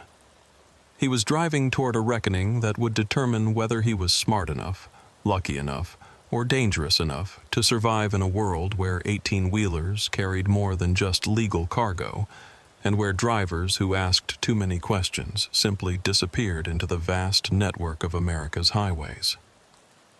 The first sign that Cody was being followed came at mile marker 47, about an hour east of El Paso. A black Suburban had been maintaining position about a quarter-mile behind his trailer for the past 30 minutes, matching his speed exactly and making no attempt to pass despite clear opportunities. When Cody adjusted his speed up by 5 miles per hour, the Suburban matched the increase. When he slowed down, it slowed down. When he changed lanes, it changed lanes. Cody had noticed the vehicle shortly after leaving the warehouse district, but hadn't been certain it was surveillance until now. The Suburban's behavior was too precise to be coincidental. Someone was tracking his progress, making sure he followed the route exactly as instructed. The manila envelope Miguel had given him contained detailed instructions that were becoming more ominous the further he drove. His first scheduled fuel stop was at a specific truck stop near Fort Stockton, about 240 miles from El Paso. The instructions specified not only the location but also the exact fuel island he should use, the time window for the stop, and even which door he should enter the building through. This level of micromanagement suggested that the cartel had people positioned along his route, ready to intervene if anything went wrong. The black Suburban was probably just the most visible part of a security network that extended all the way to Houston. Cody's CB radio crackled with routine trucker chatter, drivers discussing weather conditions, traffic delays, and fuel prices. The normalcy of their conversations felt surreal given what was riding in his trailer. If any of those drivers knew they were sharing the highway with 23,000 pounds of illegal drugs, they'd probably call the authorities immediately. But Cody couldn't call anyone. His cell phone was his only communication device that wasn't monitored by other truckers, but Miguel's warning about phone calls echoed in his mind. The cartel probably had ways of monitoring his communications, and any deviation from the plan could result in consequences he didn't want to contemplate. As he drove through the sparse landscape of West Texas, Cody found himself studying every vehicle that appeared in his mirrors.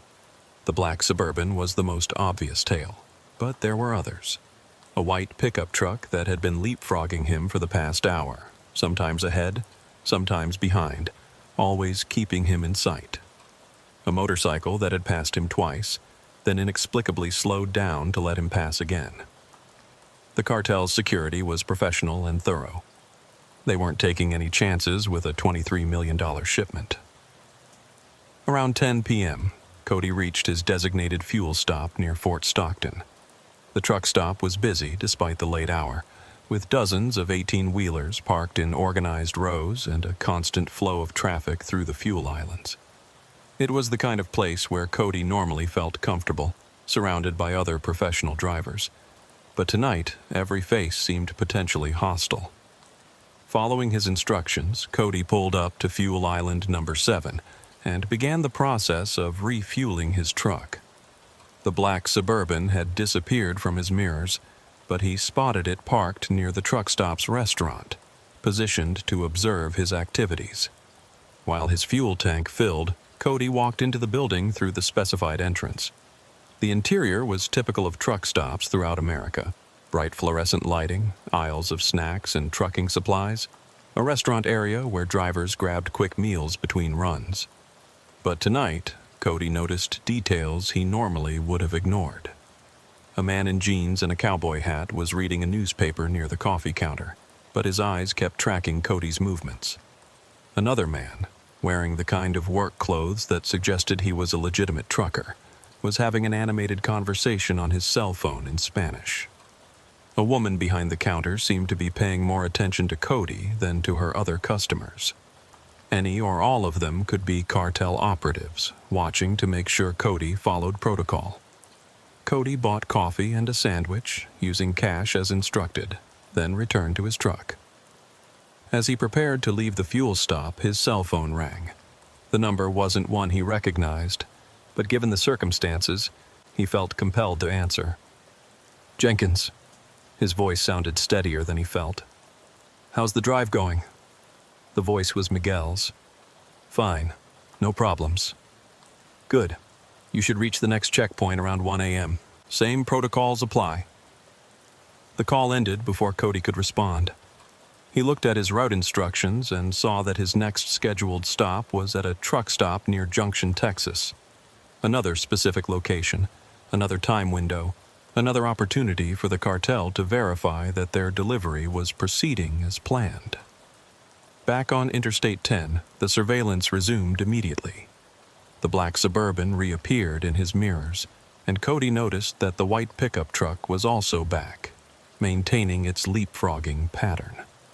The level of security was both impressive and terrifying. As he drove through the hill country of central Texas, Cody began to understand the scope of the operation he'd become involved in. This wasn't some desperate scheme by local dealers.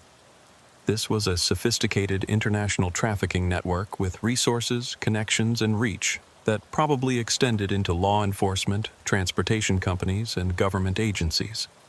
Miguel's comment about the route being cleared through security channels suggested that someone with access to law enforcement databases had ensured that Cody's truck wouldn't be subject to random inspections or roadside checks. The cartel had probably identified which highway patrol units were working that night, which way stations were operational, and which routes offered the least risk of interdiction. Around midnight, Cody's CB radio came alive with chatter about a major accident on I-10 eastbound near Kerrville. A multi-vehicle collision had closed both lanes, and traffic was being diverted to alternate routes. Under normal circumstances, Cody would have taken the detour and probably gained time by avoiding the backup. But his instructions were specific, no deviations from the prescribed route. If I-10 was closed, he was supposed to wait for it to reopen, regardless of delays. The black Suburban had moved closer to his position, probably anticipating that Cody might try to take an unauthorized detour. When traffic began backing up at the accident site, the Suburban positioned itself directly behind Cody's trailer, making it clear that any attempt to leave the highway would be blocked. For 3 hours, Cody sat in stopped traffic about 5 miles from the accident scene. During that time, he watched the cartel's security operation adapt to the changing circumstances. The white pickup truck had moved ahead to monitor the accident site, probably reporting on police activity and estimated clearance times. Several men on motorcycles appeared and disappeared, apparently serving as mobile communications relays between different elements of the security team. The sophistication was impressive, but it was also a reminder of what Cody was dealing with. These people had turned drug trafficking into a military operation, with contingency plans for every possible scenario. If they could coordinate a security operation around a random traffic accident, they could certainly handle one problematic truck driver. At 3:17 a.m., traffic began moving again. The accident site was a sobering reminder of highway mortality. Twisted metal, emergency vehicle lights, and the kind of devastation that could end lives in seconds. But as Cody drove past the wreckage, he realized that he was probably in more danger from the people protecting him than from any highway accident. His cell phone rang again as he cleared the accident scene. "Everything okay?" Miguel's voice. "Traffic accident caused a delay, but we're moving again." "I know. How much time did you lose?"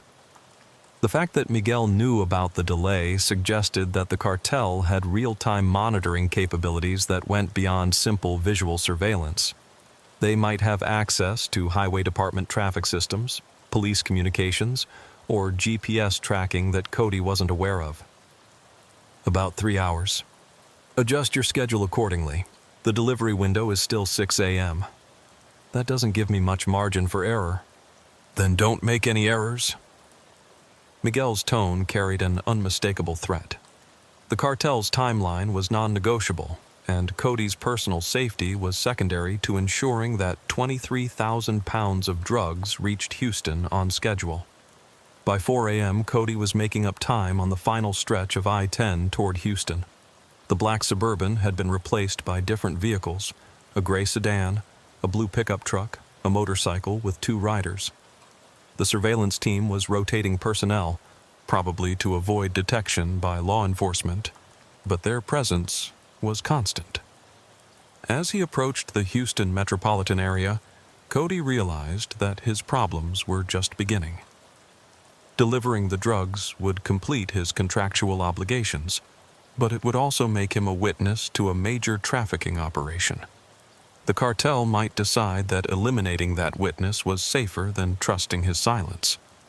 The delivery address was in the Bayport Industrial Complex, a sprawling area of warehouses, chemical plants, and shipping facilities near the Houston Ship Channel.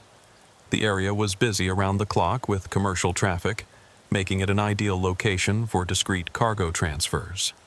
Cody's instructions directed him to Warehouse 47C, a nondescript building that looked identical to dozens of others in the complex. As he turned into the facility's parking area, he saw that several other trucks were already there, along with numerous passenger vehicles and security personnel who made no attempt to conceal their weapons. The scale of the operation was breathtaking. This wasn't just one shipment arriving at one warehouse. This was a major distribution hub where multiple loads were being processed simultaneously. Miguel appeared at Cody's driver's side window as he backed up to the designated loading dock. "Right on time," Miguel said. "How was the drive?" "Eventful. That accident cost us 3 hours." "But you made up the time." "Good. Let's get you unloaded and on your way." As Cody watched the unloading process, he realized that Miguel's comment about getting him on his way might not mean what he hoped it meant. The warehouse personnel were moving with the same military precision he'd seen in El Paso, but their demeanor was different. More tense, more urgent, as if they were preparing for something beyond a routine cargo transfer. Standing in the early morning darkness outside Warehouse 47C, surrounded by armed men and millions of dollars worth of illegal drugs, Cody understood that he had passed the point of no return. Whatever happened next would determine whether he drove away from Houston as a free man or whether he became another casualty of America's drug war. The unloading was complete, but Cody's real test was just beginning. The unloading process at Warehouse 47C took 45 minutes, but to Cody, it felt like hours. Every crate that came off his trailer represented another link in a chain of evidence that could destroy his life if law enforcement ever connected him to this operation. He watched the proceedings from his cab, noting details that he wished he could forget. The warehouse crew worked with the same military precision he'd seen in El Paso, but here the operation was larger and more complex. Multiple trucks were being unloaded simultaneously, and the cargo was being sorted according to some system that Cody couldn't decipher. Some crates went to one section of the warehouse, others to different areas. Men with clipboards supervised each stage of the process, checking serial numbers and making notations that suggested sophisticated inventory control. What disturbed Cody most was the presence of what appeared to be legitimate businessmen among the obvious criminals. Men in expensive suits carrying briefcases, talking on cell phones, reviewing paperwork with the kind of casual professionalism that belonged in corporate boardrooms rather than drug warehouses. The cartel wasn't just a criminal organization. It was a business enterprise with the resources and connections of a multinational corporation. When the last crate came off his trailer, Miguel approached Cody's truck with an envelope similar to the one he'd been given in El Paso. "Your payment," Miguel said, handing over the envelope. $4,200 cash, as agreed. Cody took the envelope but didn't open it. "What now?" "Now you drive home. Same rules apply as before. No talking about what you've seen, no deviation from your prescribed route back to El Paso, no contact with anyone except your regular dispatcher. And if I follow those rules?" Miguel's smile was cold and professional. "Then you go back to driving legitimate cargo and nobody bothers you." "What if I don't follow those rules?" "Then you become a problem that needs to be solved." The threat was delivered with the same casual tone Miguel might use to discuss weather conditions, but Cody understood that he was talking about execution. The cartel had invested too much money and taken too many risks to allow one trucker's conscience to compromise their operation. "There's something else," Miguel continued. "We were impressed with your performance on this run. Professional, punctual, no unnecessary questions. We have other shipments that require drivers with those qualities." Cody felt his stomach clench. "I'm not interested in regular work. The pay scale increases with experience. 5,000 for the next run, 7,000 for the one after that. A man could make a very comfortable living working for us." "And if he decided he didn't want that comfortable living anymore?" Miguel's expression didn't change, but his eyes took on a hardness that made Cody's skin crawl. "That would be unfortunate for everyone involved." The message was clear. Once you started working for the cartel, you didn't retire. You worked until they decided you were no longer useful, and then you disappeared. "I need to think about it," Cody said. "Of course, but don't think too long. Our next shipment leaves El Paso in 2 weeks, and we'd prefer to work with drivers who have proven themselves reliable." Miguel walked away without another word, leaving Cody alone with his truck and the knowledge that he'd crossed a line from which there might be no return. He started his engine and pulled out of Warehouse 47C, following the route instructions that would take him back to El Paso. As he drove through the Houston Industrial District, Cody noticed that the surveillance had resumed. Different vehicles this time. A red pickup truck, a black motorcycle, a white van, but the same pattern of coordinated observation. The cartel wasn't taking any chances with a driver who'd just witnessed a multi-million-dollar drug operation. On Interstate 10 westbound, Cody had time to think about his situation. He was carrying $4,200 in cash, payment for transporting illegal drugs across state lines. That money would solve his immediate financial problems, but it would also make him an accessory to federal crimes that carried decades in prison. More troubling was Miguel's offer of regular work. The cartel had identified him as a potentially valuable asset, which meant they'd probably conducted extensive background research on his driving record, financial situation, and personal life. They knew he needed money, and they were prepared to pay well for his services, but they were also prepared to eliminate him if he became a liability. Cody reached for his cell phone to call Sharon and report that he'd completed the delivery, but stopped before dialing. Every communication was probably being monitored, and any deviation from normal protocol might be interpreted as suspicious behavior. Instead, he used his CB radio to check in with other truckers on the highway. The normal chatter about road conditions and fuel prices was comforting. A reminder that most of the commercial traffic on America's highways was legitimate. But Cody now understood that criminal organizations were using the trucking industry as a transportation network for illegal cargo, and drivers like him were either willing participants or unwitting accomplices. Around 8 a.m., as he drove through the Texas Hill Country, Cody made a decision that would change everything. He pulled into a rest area near Junction and walked to a payphone that probably hadn't been used in years. He dialed the FBI's tip line from memory, a number he'd seen on wanted posters at truck stops across the country. "FBI, how can I help you?" "I want to report a drug trafficking operation," Cody said, his voice barely above a whisper. "Can you hold while I transfer you to the appropriate agent?" While he waited, Cody watched the parking lot for any sign that his surveillance team had followed him into the rest area. A few passenger cars, several trucks, but nothing that looked like the vehicles he'd been seeing in his mirrors. "This is Agent Lisa Martinez, Drug Enforcement Task Force. You wanted to report trafficking activity?" "I just delivered 23,000 pounds of drugs from El Paso to Houston. I have names, locations, vehicle descriptions, everything." There was a pause on the other end of the line. "Sir, are you in a safe location?" "For now, but they're watching me. I think my phone is monitored." "What's your name and location?" Cody gave Agent Martinez the basic information, speaking as quickly as possible. "I need protection. These people kill anyone who cooperates with law enforcement." "We can help you, but I need you to stay calm and follow instructions exactly.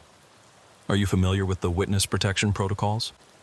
"I just want out of this situation." Agent Martinez's voice was professional but urgent. "Listen carefully. Continue your route as if nothing has changed. Don't deviate from whatever instructions you were given. We're going to put a surveillance team on you, but they'll maintain distance so your watchers don't know they're there." "How do I know you can protect me?" "Because we've been investigating this particular trafficking network for 2 years. You've just provided information that could help us shut down one of the largest drug operations in the Southwest." Cody felt a mixture of relief and terror. The FBI was taking his report seriously, but that also meant he was now caught between two powerful organizations that might both consider him expendable. What happens next? You go home, act normal, and wait for contact from one of our agents. Don't do anything that might make the cartel suspicious. If they offer you more work, accept it, but don't do anything illegal until we can coordinate a proper operation." "You want me to keep working for them?" We want you to help us catch them, but that means staying in character until we can build a case that will hold up in court." After ending the call, Cody returned to his truck with the knowledge that his life had just become exponentially more complicated. He was now an FBI informant in a drug trafficking case, which made him valuable to law enforcement but marked for death by the cartel if they discovered his cooperation. Back on Interstate 10, the surveillance resumed immediately. The same vehicles, the same patterns, the same professional oversight that had characterized the entire trip. But now, Cody knew that federal agents were also watching, invisible observers who were building their own picture of the cartel's operations. By afternoon, Cody was back in familiar territory, the desert landscape of West Texas that he'd been driving through for 12 years. But everything looked different now. Every truck stop might be a cartel safe house. Every other trucker might be carrying illegal cargo. Every law enforcement officer might be either an ally or a corrupted official who couldn't be trusted. As he approached El Paso, Cody's cell phone rang with a call from Sharon. "How did the delivery go?" she asked. "Fine. On time. No problems." "Good. The client was very pleased with your performance. They've already booked you for another run in 2 weeks." Cody's grip tightened on the phone. The cartel had moved quickly to ensure his continued participation, probably calculating that regular work would make him more invested in keeping their secrets. "What's the cargo this time?" "Same thing. Industrial equipment from El Paso to Houston. Same premium rate." "Sharon, do you know what we're really hauling for these people?" There was a long pause. "Cody, some questions are better left unasked. The money is good, the clients pay on time, and nobody gets hurt as long as everybody does their job." The implication was clear. Sharon knew or suspected that Aztec Logistics was a front for illegal activity, but she was willing to look the other way for the financial benefits. How many other dispatchers, trucking companies, and logistics operations were similarly compromised? "I need to think about it." "Don't think too long. They specifically requested you for the next run, and clients like this don't like to be kept waiting." That evening, back in his apartment in El Paso, Cody sat at his kitchen table counting the $4,200 bills Miguel had given him. It was more cash than he'd held at one time in years, enough to pay his truck payment, catch up on his rent, and still have money left over for luxuries he hadn't been able to afford in months. But it was also evidence of his participation in a federal crime, and keeping it would make him a co-conspirator in the cartel's operation. If he reported the money to the FBI, he'd probably have to surrender it as evidence. If he kept it and got caught, it would be used against him in court. Around midnight, there was a soft knock at his apartment door. Cody looked through the peephole and saw a woman in her 30s wearing casual clothes and carrying a badge case. "Mr. Jenkins, I'm Agent Martinez. We spoke this morning." Cody opened the door and let her in, noting that she immediately checked the apartment's windows and positioned herself where she could see both the entrance and the back door. "Are you all right?" she asked. "I'm scared as hell, but I'm alive." "That's a good start. We need to debrief you on everything you saw and heard during your trip, and we need to discuss your safety going forward." Agent Martinez set up a digital recorder on his kitchen table and spent the next 3 hours going through every detail of Cody's experience. Names, locations, vehicle descriptions, security procedures, personnel involved. She was particularly interested in the businessmen he'd seen at Warehouse 47C and the sophisticated inventory control systems the cartel was using. "This is bigger than we thought," she admitted after reviewing his statement. "We were tracking this as a regional trafficking operation, but what you're describing suggests an international distribution network with connections to legitimate businesses. What does that mean for me?" "It means you're extremely valuable as a witness, but it also means you're in serious danger. The cartel has killed people for much less than what you know." Agent Martinez explained that the FBI was prepared to offer Cody full protection and eventual placement in the Witness Protection Program. but they needed his continued cooperation to build a comprehensive case against the trafficking network. We want you to accept their offer of regular work, but this time you'll be carrying FBI surveillance equipment, and we'll have teams positioned along your route. Every pickup, every delivery, every contact with cartel personnel will be documented. How long will this go on? Until we have enough evidence to shut down the entire operation. Could be months, could be years. Cody looked at the stack of money on his table and realized that his problems were just beginning.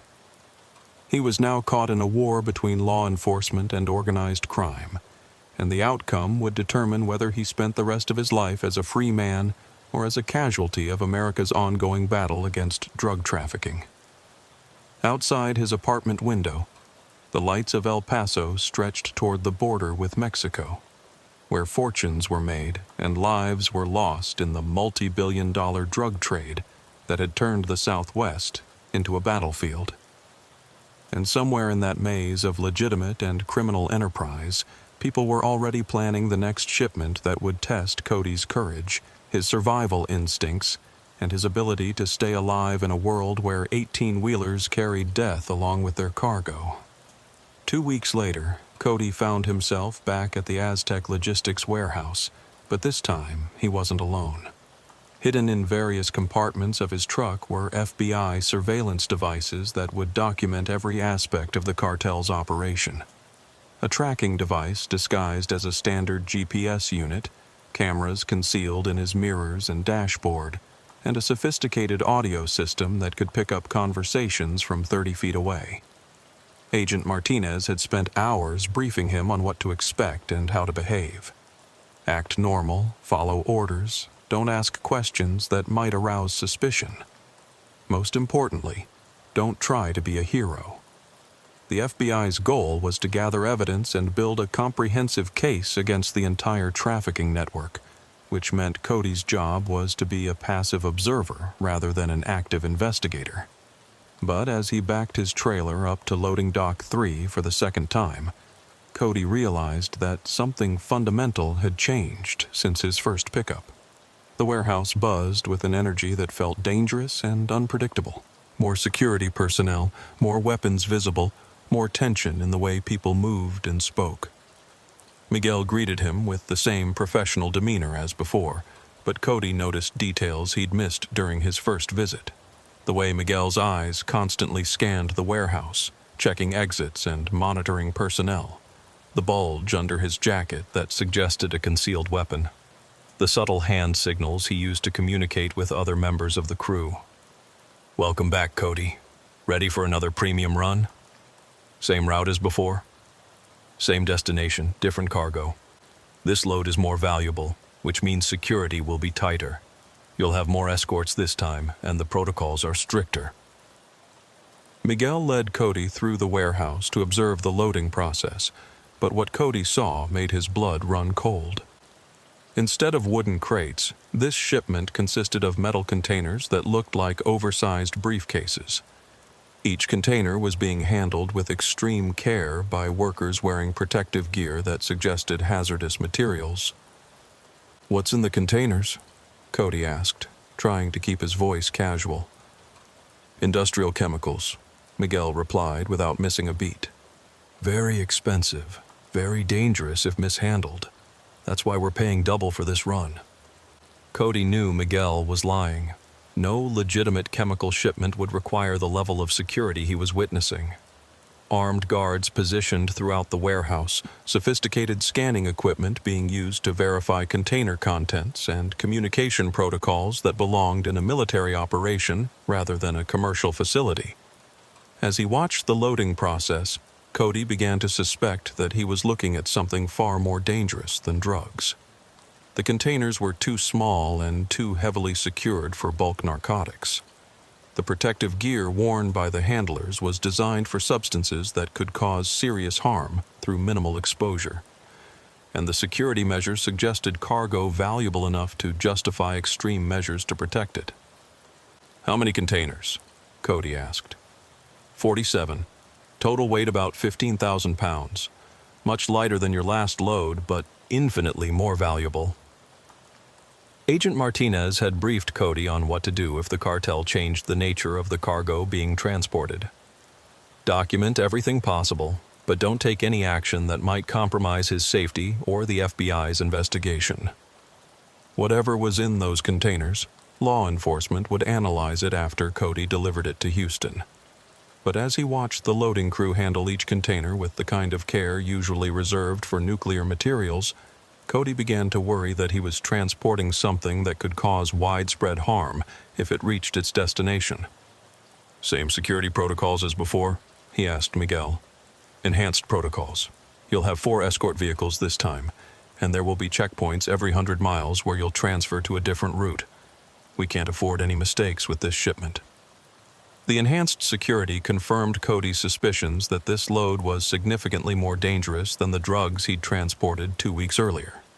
4 escort vehicles suggested the cartel was expecting potential interdiction attempts, and multiple route changes would make it difficult for law enforcement to track the shipment. Miguel handed Cody a new manila envelope, this one sealed with wax that would show evidence of tampering. "Your route instructions and emergency protocols. Don't open this until you're on the highway, and destroy it immediately after reading. If you're stopped by law enforcement for any reason, you know nothing about the cargo except what's on your manifest." Cody took the envelope, noting that it was heavier than the one he'd received for his first run.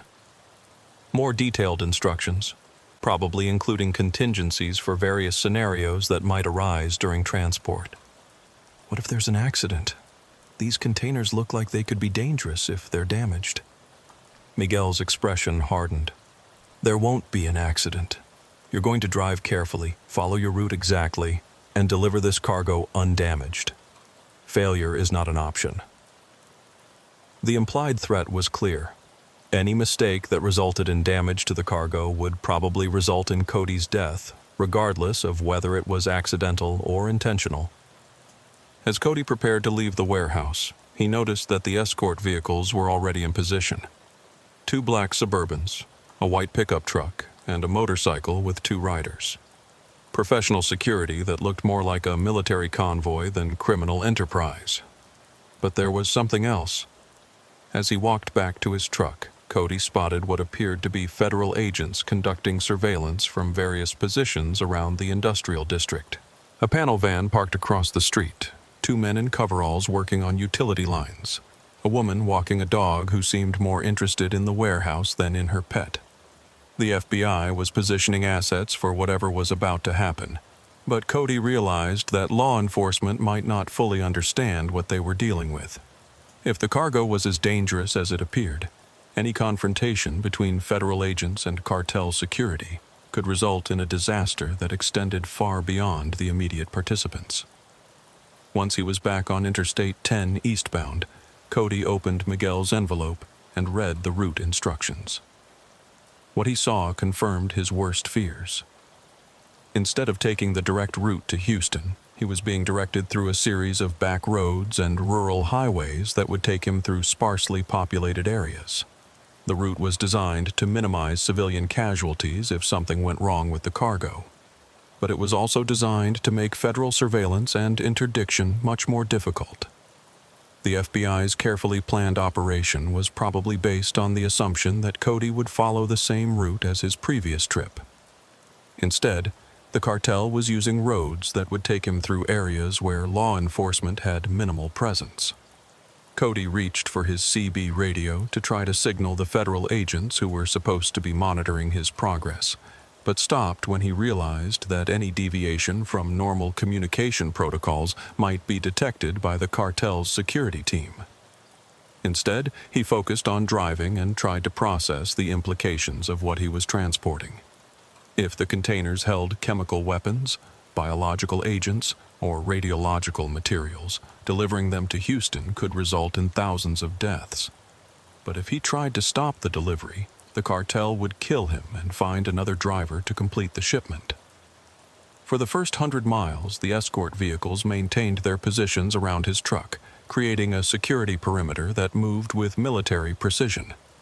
The black Suburbans took point and rear guard positions, while the pickup truck and motorcycle provided flanking coverage.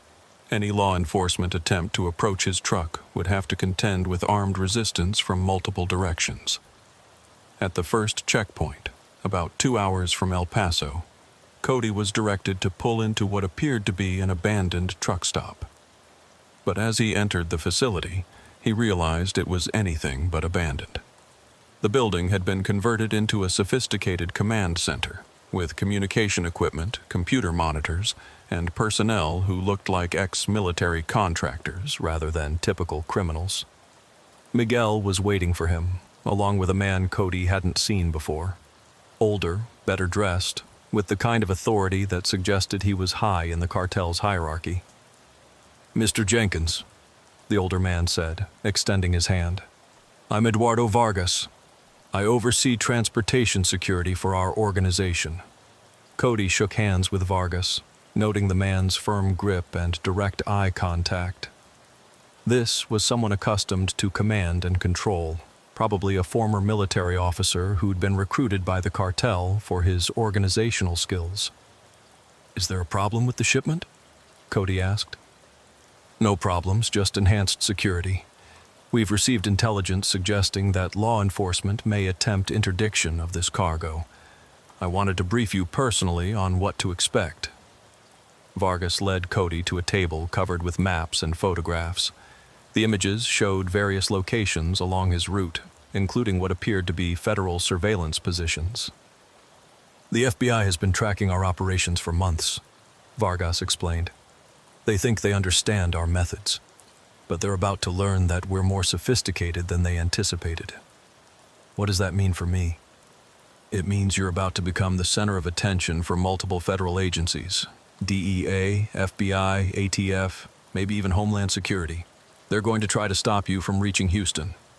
Vargas pointed to several locations on the map where red X's marked potential interdiction points.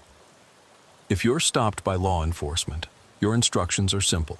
Cooperate fully, say nothing about the cargo beyond what's on your manifest, and wait for our legal team to secure your release. Under no circumstances should you provide information about our operations." "What if they search the trailer?"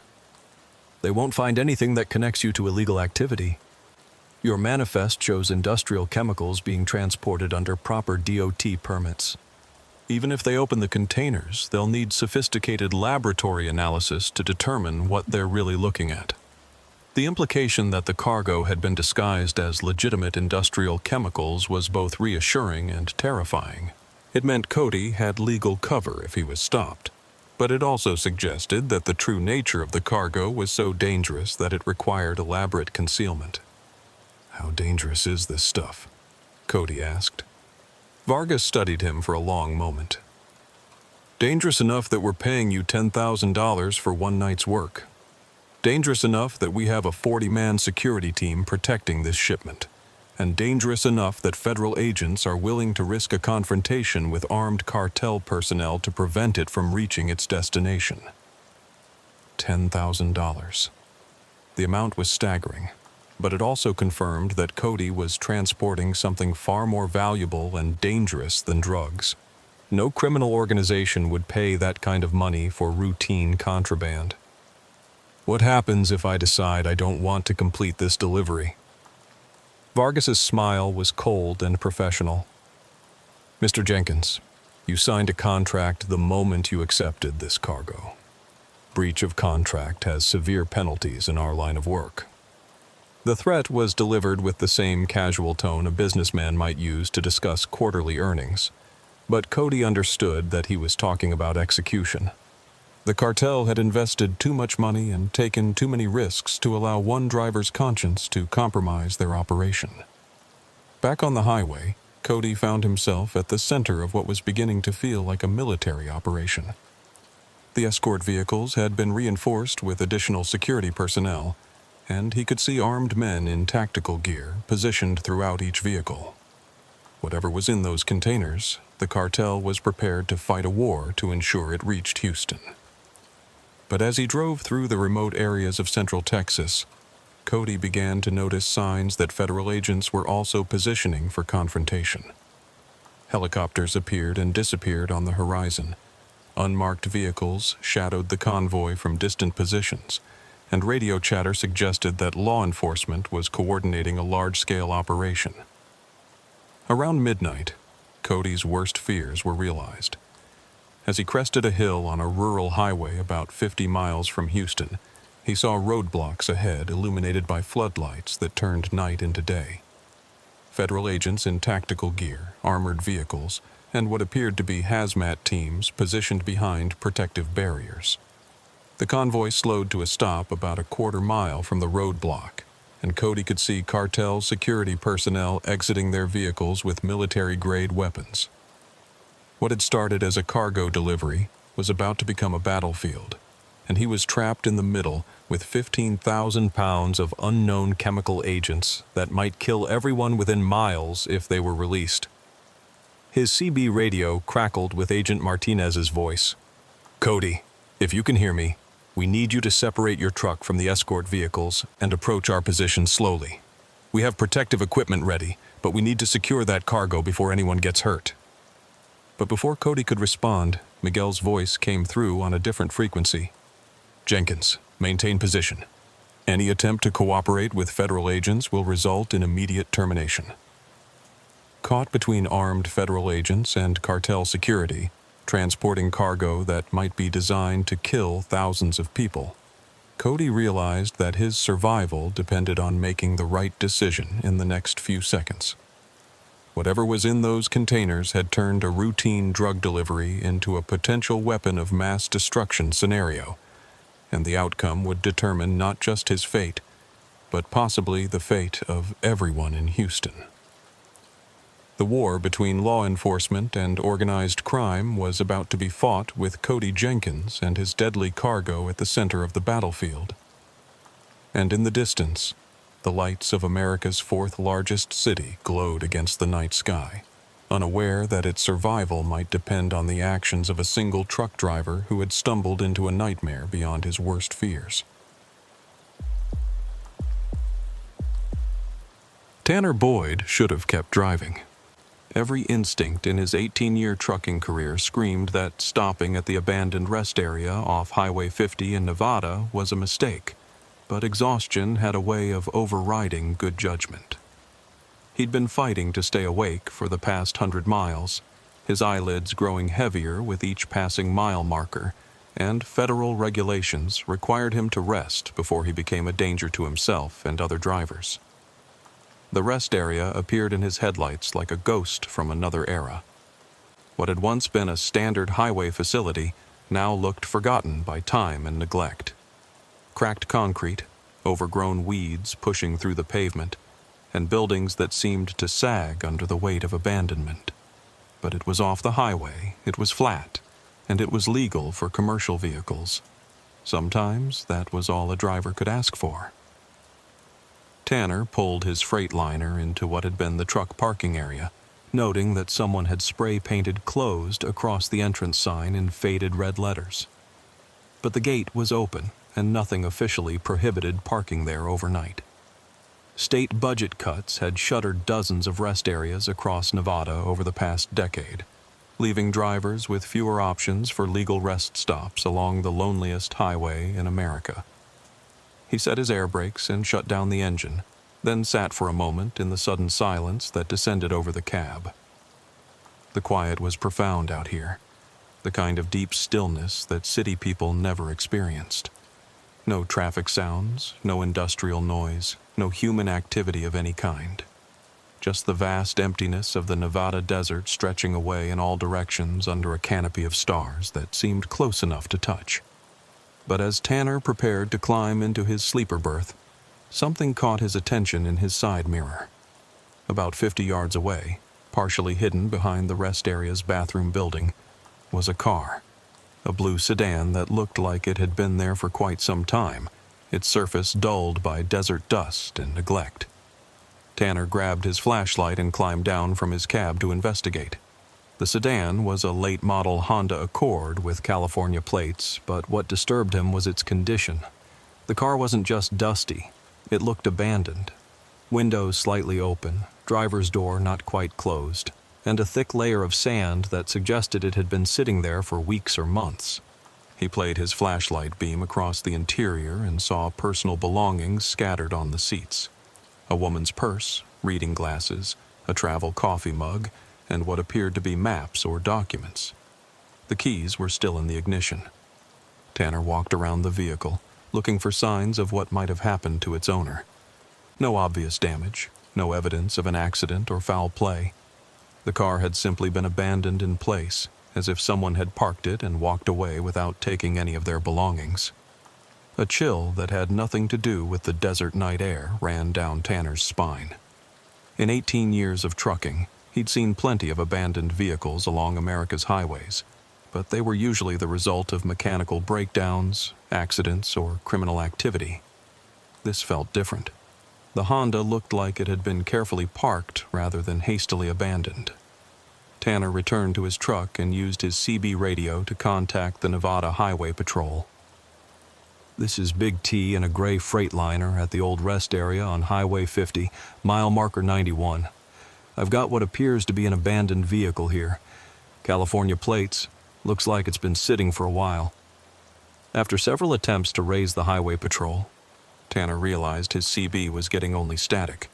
He tried his cell phone, but the device showed no signal bars.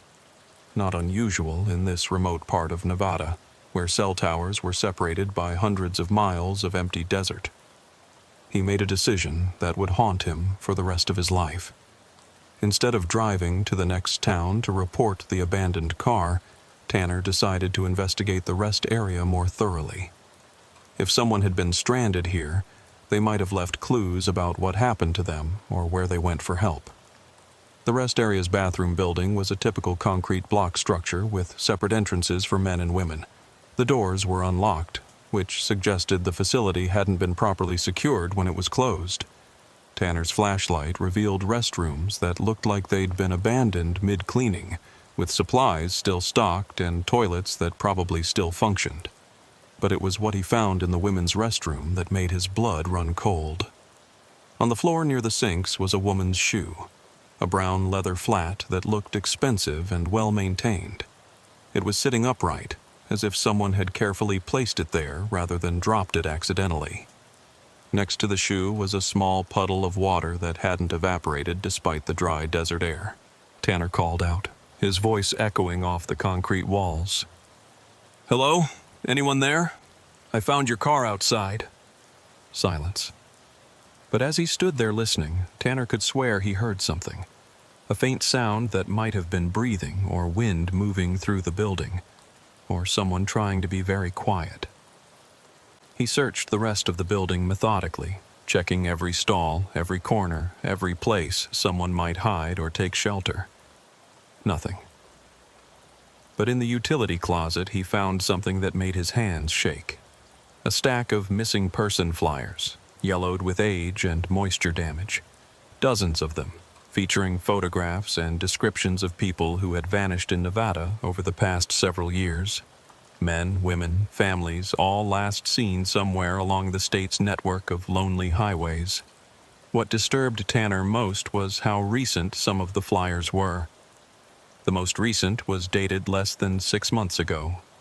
A photograph of a middle-aged woman named Sandra Walsh from Sacramento, who had disappeared while driving from California to Colorado. The description matched the belongings he'd seen in the abandoned Honda. But why were missing person flyers stored in an abandoned rest area? And why so many of them, spanning several years? Tanner stuffed several flyers into his jacket pocket and returned to the parking area. As he approached his truck, his flashlight beam swept across something that made him freeze in place. There were more cars. Behind the rest area building, hidden from view of the highway, was a collection of abandoned vehicles. A white pickup truck with Arizona plates, a red SUV from Utah, a green sedan from Oregon, and at least a dozen others in various states of decay. Some looked like they'd been there for years, their paint faded and tires flat. Others appeared more recent, still showing traces of their original colors under the desert dust. Each vehicle told the same story as Sandra Walsh's Honda. Personal belongings left behind, keys in ignitions, doors unlocked as if the owners had simply walked away. But where had they gone? And why had so many people abandoned their vehicles at this specific location? Tanner moved through the collection of cars like he was walking through a graveyard. Each vehicle represented someone who had stopped at this rest area and never left. Families on vacation, business travelers, people relocating to new states, all united by the fact that their journeys had ended in this forgotten corner of Nevada. In the pickup truck, he found camping gear and a cooler that still contained bottled water. The SUV held children's toys and a car seat that suggested a family had been traveling together. The green sedan contained business documents and what appeared to be someone's entire life packed into boxes, as if they'd been moving across country. But it was what Tanner found in a white van with Colorado plates that nearly made him run back to his truck in panic. The van's rear doors were open, and inside was what appeared to be a makeshift campsite. Sleeping bags, lanterns, food supplies, and a journal filled with handwritten entries. Tanner opened the journal and began reading by flashlight. Day 1. Car broke down at rest area. AA says they can't get here until tomorrow. Plenty of water and snacks, so we'll just camp out until help arrives.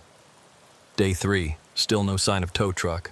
Tried walking to highway to flag down help, but somehow ended up back here. GPS isn't working. Cell phone has no signal. Day 7. Something's wrong with this place. We keep trying to leave, but every road leads back to the rest area. It's like we're trapped in some kind of loop. Day 12. Found other people hiding in the buildings. They've been here for weeks, months.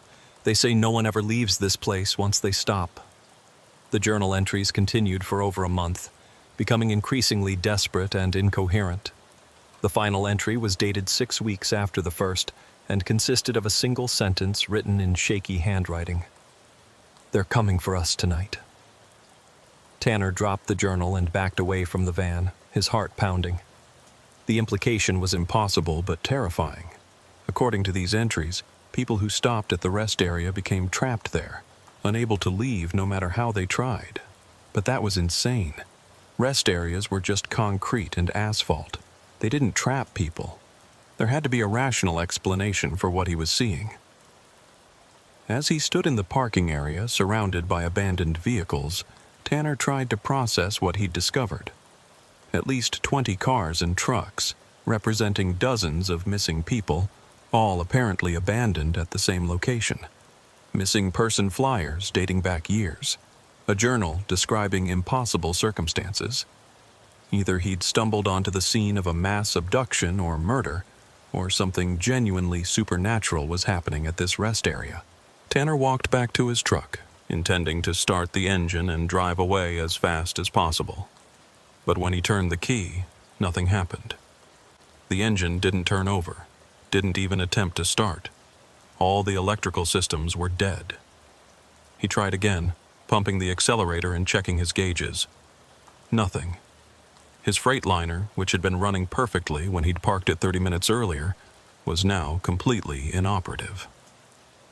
Tanner climbed down from the cab and opened the hood, playing his flashlight across the engine compartment. Everything looked normal. Belts, hoses, connections, all exactly as they should be. But the truck was as dead as if someone had removed the battery. As he stood there trying to understand what had happened to his truck, Tanner became aware that he was no longer alone in the rest area. Soft footsteps on gravel, the whisper of clothing against concrete, hushed voices speaking too quietly to understand. He turned toward the sounds and saw them. People emerging from the shadows around the buildings, moving with the careful steps of those who had learned to be very quiet. Men, women, even what appeared to be children, all dressed in clothes that ranged from recently abandoned to years out of style. An elderly man approached Tanner, his hands raised in a gesture of peace. "Don't be afraid," the man said. "We're not going to hurt you. We're just like you, travelers who stopped here and couldn't leave." Tanner played his flashlight across the man's face and saw someone who might have been a business executive or retiree before circumstances had reduced him to hiding in abandoned buildings. "How many of you are there?" Tanner asked. 43, the man replied, "including 3 families with children. We've all been trapped here for different lengths of time. I've been here for 8 months. Some of the others have been here for years." "Trapped how? What's stopping you from walking away?" The elderly man gestured toward the highway, barely visible in the distance. "Try it. Walk toward the road and see what happens. But don't go too far, or you might end up like the ones who kept trying to escape." "What happened to them?" The man's expression grew sad and frightened. "They disappeared. Not all at once, but one by one. People who refuse to accept that this place doesn't let go of its visitors. They'd walk out toward the highway and never come back." Tanner looked at the collection of abandoned vehicles and realized that each one represented people who had probably tried to leave and failed. But if 43 people were still alive and hiding in the rest area, what had happened to all the others? The elderly man seemed to read his thoughts. "There are rules here," he said quietly. "Rules you learn if you want to survive. Don't try to leave after dark. Don't venture too far from the buildings alone. And never, ever ignore the sounds that come from beyond the fence at night." As if summoned by his words, a low howling sound echoed across the desert from somewhere beyond the rest area's perimeter. It was unlike anything Tanner had ever heard, neither human nor animal, but something that made every primitive survival instinct in his body scream warnings. The other survivors immediately began moving toward the buildings, their faces showing the kind of terror that came from experience rather than imagination. "Come with us," the elderly man urged. "The buildings are safe, but only if you stay inside until dawn." Tanner followed the group into the rest area's main building, a structure he'd assumed was locked and empty. Inside, he found a hidden community of stranded travelers who had created a survival network in the ruins of a government facility. Sleeping areas fashioned from salvaged materials, a community kitchen supplied with food and water from unknown sources, and a communication center where people took turns monitoring CB radios and cell phones that never seemed to receive signals. "Welcome to the rest area," said a woman who might have been a soccer mom before whatever had trapped her in this place. "Population 44, as of tonight." As Tanner sat in the makeshift community center surrounded by people who insisted they were trapped in an abandoned rest area by forces beyond their understanding, he realized that his simple overnight stop had become something far more complex and dangerous than he could have imagined. Outside the building, the howling sounds grew louder and closer, and Tanner began to understand that morning might be a very long time away. The howling stopped just before dawn, replaced by a silence so complete it seemed to press against Tanner's eardrums. He'd spent the night huddled in the makeshift community center with 43 other people who insisted they were trapped in an impossible situation, listening to sounds that his rational mind couldn't categorize or explain. Around him, the other survivors were beginning to stir from whatever rest they'd managed to find on salvaged mattresses and improvised bedding. Children emerged from sleeping areas fashioned behind hanging blankets, and adults moved through the space with the quiet efficiency of people who'd learned to conserve energy and avoid unnecessary noise. The elderly man who'd first approached Tanner introduced himself as Robert Chen, a retired insurance adjuster from Reno who'd been driving to visit his daughter in Colorado when his car had broken down at the rest area 8 months earlier. "Every morning starts the same way," Robert explained as he distributed bottled water and granola bars from a supply that seemed far too large for a community of stranded travelers.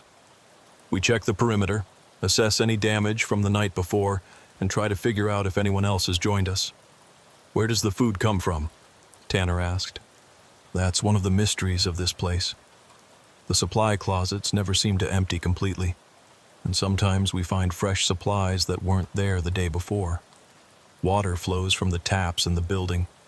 Electricity works intermittently, and the restroom facilities function even though this place was officially closed years ago. Robert led Tanner outside into the harsh morning light of the Nevada desert.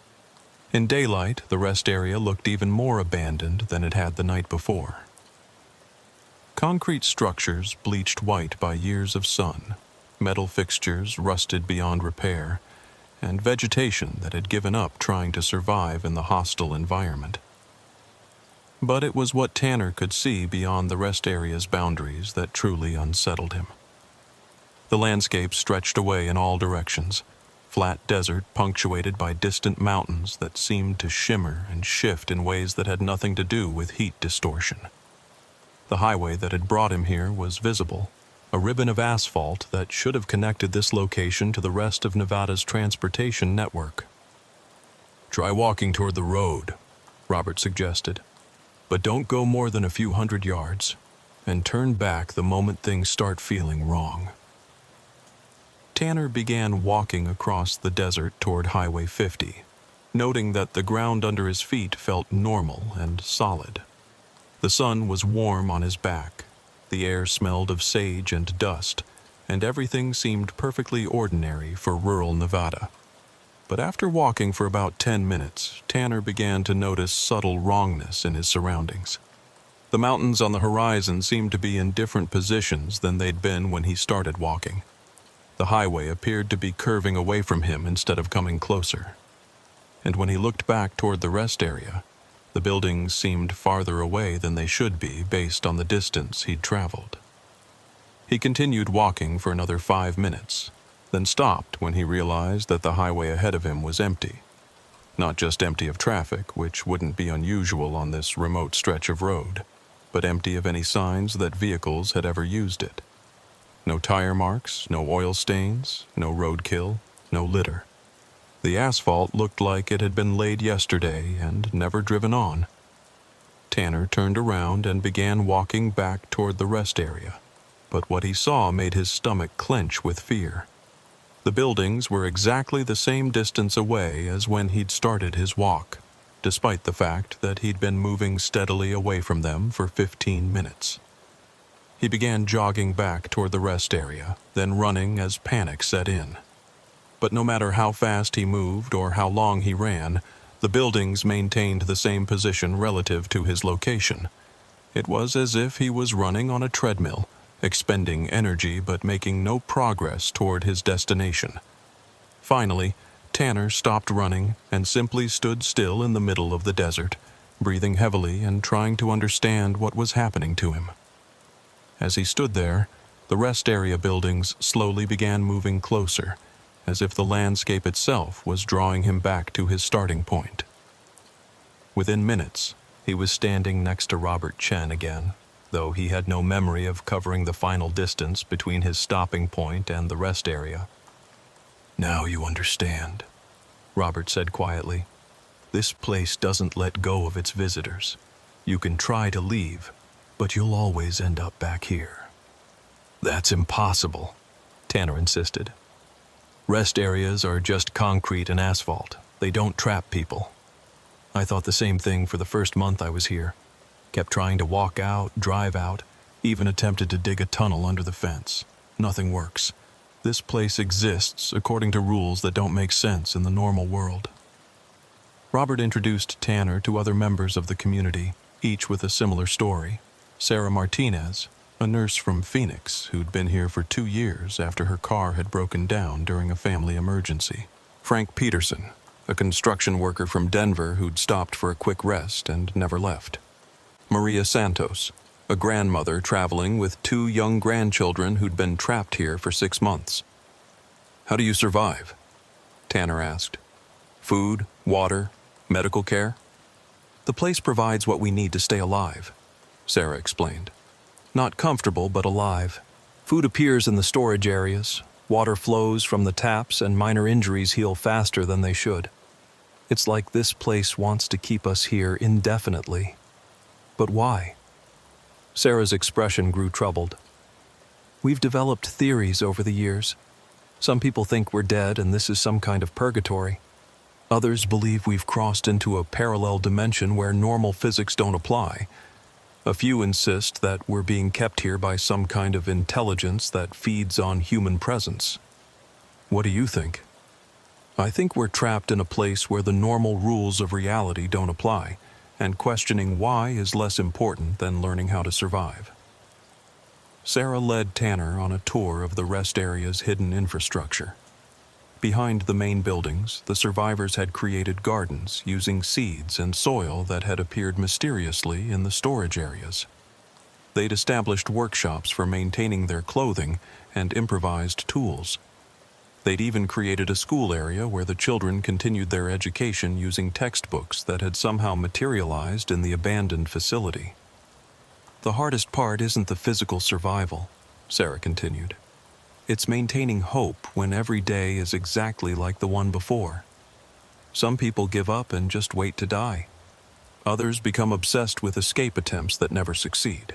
The ones who survive are those who accept the situation and focus on building a life within these constraints. But it was Frank Peterson who showed Tanner the most disturbing aspect of their situation. Near the rest area's eastern boundary was a section of chain-link fence that had been reinforced with additional barriers and warning signs created by the survivors themselves. "Don't ever go beyond this fence," Frank warned, "especially not at night. What's out there? Things that hunt people who venture too far from the buildings. We've lost 17 people over the years to whatever lives beyond the fence. They go out there thinking they can find another way to escape, and they never come back." Frank pointed to a collection of personal belongings that had been arranged near the fence. Shoes, wallets, jewelry, and other items that had apparently been left behind by people who'd disappeared. "We find their belongings scattered around the perimeter, but never the people themselves. Sometimes we hear them calling for help after dark, but we've learned not to respond. Whatever's out there uses their voices to try to lure more victims." "What kind of things?" Frank's expression grew haunted. "We've never seen them clearly, but we've caught glimpses. They move wrong, like they don't understand how human bodies are supposed to work. They make sounds that might be attempts at human speech, but the words are all scrambled, and they're always hungry." As afternoon approached, Tanner joined the community's daily routine. Water collection from a well that shouldn't exist, food preparation using ingredients that appeared spontaneously, and maintenance work on structures that seemed to repair themselves when no one was looking. But it was during the community meeting that evening that Tanner learned the most disturbing truth about their situation. "Every few months, someone new arrives," Robert explained to the gathered survivors. "A traveler who stops for rest or because their vehicle breaks down. They always react the same way you did. Disbelief, escape attempts, gradual acceptance that they're trapped here." "But I've been counting the abandoned cars," Tanner said. "There are at least 50 vehicles out there, but only 44 people in this community." The group fell silent, and several people looked uncomfortable. "Not everyone who stops here joins the community," Maria Santos said finally. "Some people refuse to accept the situation. They keep trying to escape no matter how many times they fail. Eventually, they venture beyond the fence and don't come back." "And others?" Tanner pressed. "Others just disappear," Robert admitted. "One day they're here, participating in community activities and helping with daily tasks. The next day, their belongings are still in their sleeping area, but they're gone. We never find out what happened to them or where they went." Sarah pulled out a notebook and showed Tanner pages covered with names and dates. "We keep records of everyone who's been here. 237 people have stopped at this rest area over the past 5 years. 44 are still with us. The rest either left through the fence and disappeared or simply vanished from the community without explanation." "What do you think happens to them?" "We don't know," Sarah replied. "But whatever force keeps this place running seems to require a certain balance. Too many people and resources become scarce. Too few and the place starts to decay. It's like there's an optimal population that this place tries to maintain."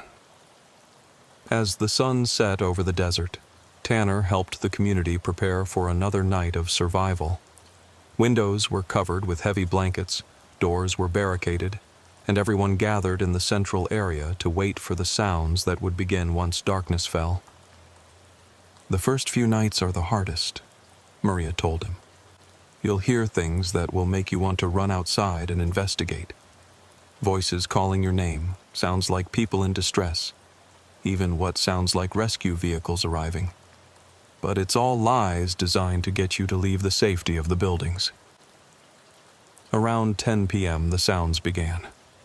Low howling that seemed to come from multiple directions at once, followed by scratching and scraping noises that suggested something was moving around the building's exterior walls.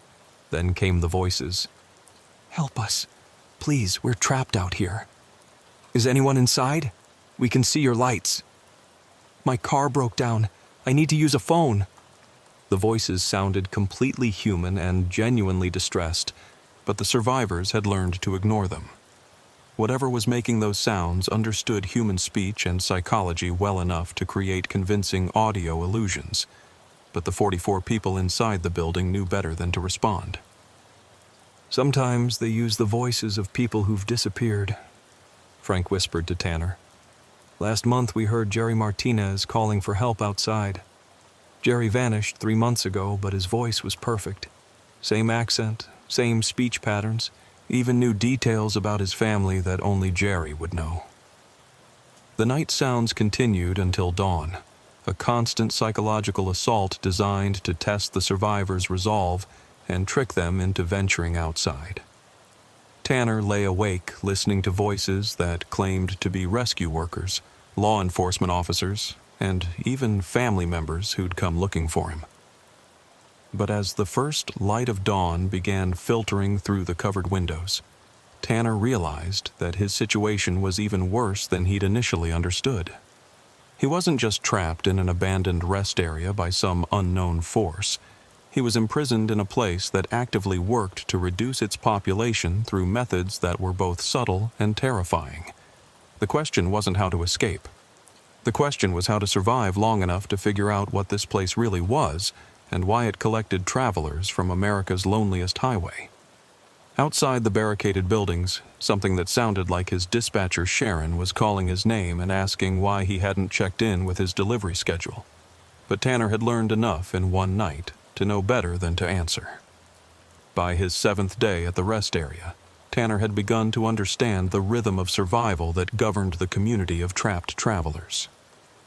Wake before dawn, secure the perimeter, distribute resources that appeared mysteriously in storage areas, and prepare for another night of psychological warfare against forces that seemed designed to reduce their numbers through attrition. But it was on the 7th night that Tanner learned the most disturbing truth about their situation. He was helping Robert Chen inventory their food supplies when they heard something that made everyone in the community freeze with terror. A child's voice calling from somewhere beyond the fence. "Mommy, Daddy, where are you? I'm scared." Maria Santos immediately moved toward the barricaded entrance, her face showing the kind of anguish that only a parent could understand. "That's Elena," she whispered. "That's my granddaughter's voice." Robert and Frank Peterson physically restrained Maria before she could reach the door. "It's not Elena," Robert said firmly. "Elena is safe in the children's area. This is what they do. They use the voices of people we care about to try to get us outside." But Maria struggled against their grip, tears streaming down her face. "That's her voice. She must have gotten outside somehow. We have to help her." Sarah Martinez joined them, helping to calm Maria down while explaining what everyone in the community had learned through bitter experience. "Maria, you know the rules. The things beyond the fence can perfectly imitate human voices, even voices of people who are still alive and safe inside these buildings. They're trying to trick you into leaving the safety of the community." The child's voice continued calling for several more minutes, each plea more heartbreaking than the last. But gradually, the other survivors managed to convince Maria that responding to the voice would mean certain death, not rescue of her granddaughter. "How do they know Elena's voice?" Tanner asked after the sounds had finally stopped. That's what makes this place so insidious, Sarah replied. Whatever intelligence runs this rest area has access to our memories, our relationships, our deepest fears and desires. It uses that information to create psychological weapons specifically designed to break down our resistance. But Elena is right here in the building. She's been asleep in the children's area all evening. Exactly. Which means the entities beyond the fence can replicate the voice of anyone, whether they're missing or still alive.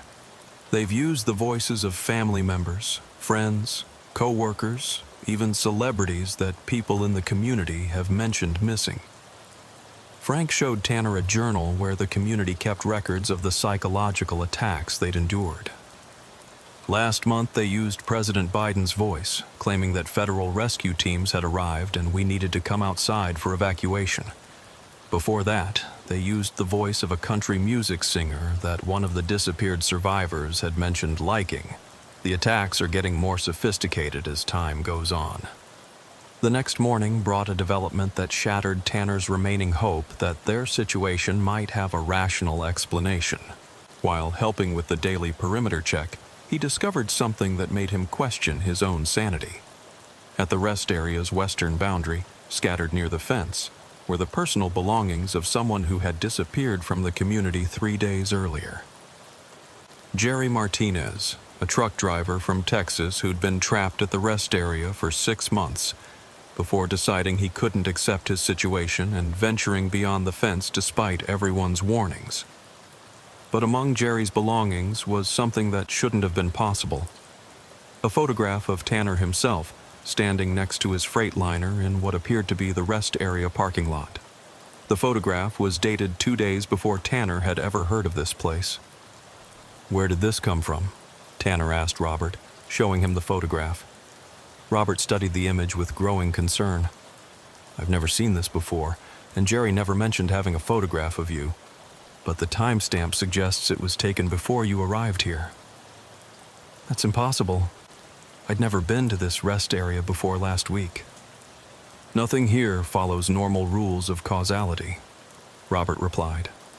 "Time doesn't behave the way it should. Past, present, and future seem to overlap in ways that don't make sense." Sarah joined them, examining the photograph with the kind of clinical detachment she'd developed during her 2 years of captivity. "We've found evidence before that this place exists outside normal time," she said. "People have discovered belongings from their own futures, photographs of events that hadn't happened yet, even messages they apparently wrote to themselves from different time periods." "What does that mean?" "It means that whatever force controls this place isn't bound by linear time. It can observe events that haven't happened yet and manipulate circumstances to ensure specific outcomes." The implications were terrifying. If the rest area existed outside normal time, then Tanner's arrival might have been orchestrated years before he'd made the decision to stop for rest. The photograph suggested that his capture had been planned and anticipated by whatever intelligence ran this facility, but there was more. As Tanner studied the photograph more closely, he noticed details that made his blood run cold. In the background, barely visible, were other vehicles that he recognized from on his 14th night at the rest area. Tanner made a decision that would either save the community or damn them all. He couldn't live with the knowledge that 43 innocent people were being kept alive only until some alien intelligence decided to harvest their consciousness. And he couldn't pretend that following survival protocols would somehow lead to eventual freedom. While the community slept in the main building, Tanner slipped out through a maintenance access that Sarah had shown him weeks earlier. The underground chambers were accessible through multiple entry points, and he needed to return to the monitoring room to understand more about the harvesting process and when it was scheduled to begin. The basement levels were different at night. The corridors seemed longer, the chambers more numerous, and the technology more active. Banks of processors hummed with activity. Screens displayed data streams that moved too fast for human comprehension, and mechanical sounds suggested that automated systems were working throughout the facility. In the monitoring chamber, Tanner found screens showing real-time surveillance of other rest areas across the western United States. Dozens of them, all apparently serving the same function as the facility that held him captive. Each showed communities of trapped travelers, ranging from small groups of fewer than 10 people to larger populations that exceeded 100. But it was the scheduling display that made Tanner's blood run cold. According to the automated systems, the Nevada rest area was scheduled for full population processing in 72 hours. Every member of the community would be harvested simultaneously, their consciousness extracted and stored in the energy banks that powered the facility. Worse, the scheduling showed that Tanner's arrival had triggered the harvesting countdown. His capture had provided the facility with whatever component it needed to begin the final processing phase. As Tanner studied the displays, trying to understand the technology and find some weakness he could exploit, he became aware that he was no longer alone in the chamber. A figure stood in the shadows near the entrance, watching him with inhuman stillness. "You weren't supposed to find this place," the figure said, moving into the light with movements that were too fluid and precise for human physiology. The being appeared to be female, but her features were wrong in subtle ways that made Tanner's primitive survival instincts scream warnings. Too perfect proportions, eyes that reflected light like those of a nocturnal predator, and skin that seemed to absorb rather than reflect the ambient lighting. "What are you?" Tanner asked, surprising himself by speaking calmly despite the terror that was making his hands shake. "I am a curator," she replied. "My function is to maintain optimal population levels and prepare subjects for processing. You have disrupted established protocols by accessing restricted areas. The people upstairs think they're survival. They don't know they're just being stored until you decide to kill them." The curator's expression didn't change, but her head tilted slightly in what might have been curiosity or confusion. "Death is inaccurate terminology. Consciousness extraction preserves the essential components of human experience while eliminating biological inefficiencies. The processed individuals continue to exist in enhanced form." She gestured toward the storage units that contained swirling clouds of light. "These are your predecessors. They have been integrated into the facility's operational matrix, where they serve important functions in maintaining the network of collection points across your continent. You're turning people into batteries. We are preserving human consciousness in a more efficient and sustainable format. Your biological bodies are temporary vessels. The consciousness extraction process allows for indefinite preservation of your essential selves." The curator moved closer, and Tanner could see that her clothing and general appearance were constructed from materials and patterns that weren't quite right. Like a perfect copy created by someone who understood human appearance but not human nature. "The harvesting begins in 72 hours, Tanner said. "What happens if I try to warn the others?" "Warning them would serve no productive purpose. The processing schedule is fixed and cannot be altered by human intervention. However, your knowledge of restricted information requires immediate resolution." Tanner realized that he was about to become the next person to disappear from the community, processed ahead of schedule because he'd learned too much about the facility's true purpose. But as the curator moved toward him with predatory grace, he noticed something that gave him a desperate idea.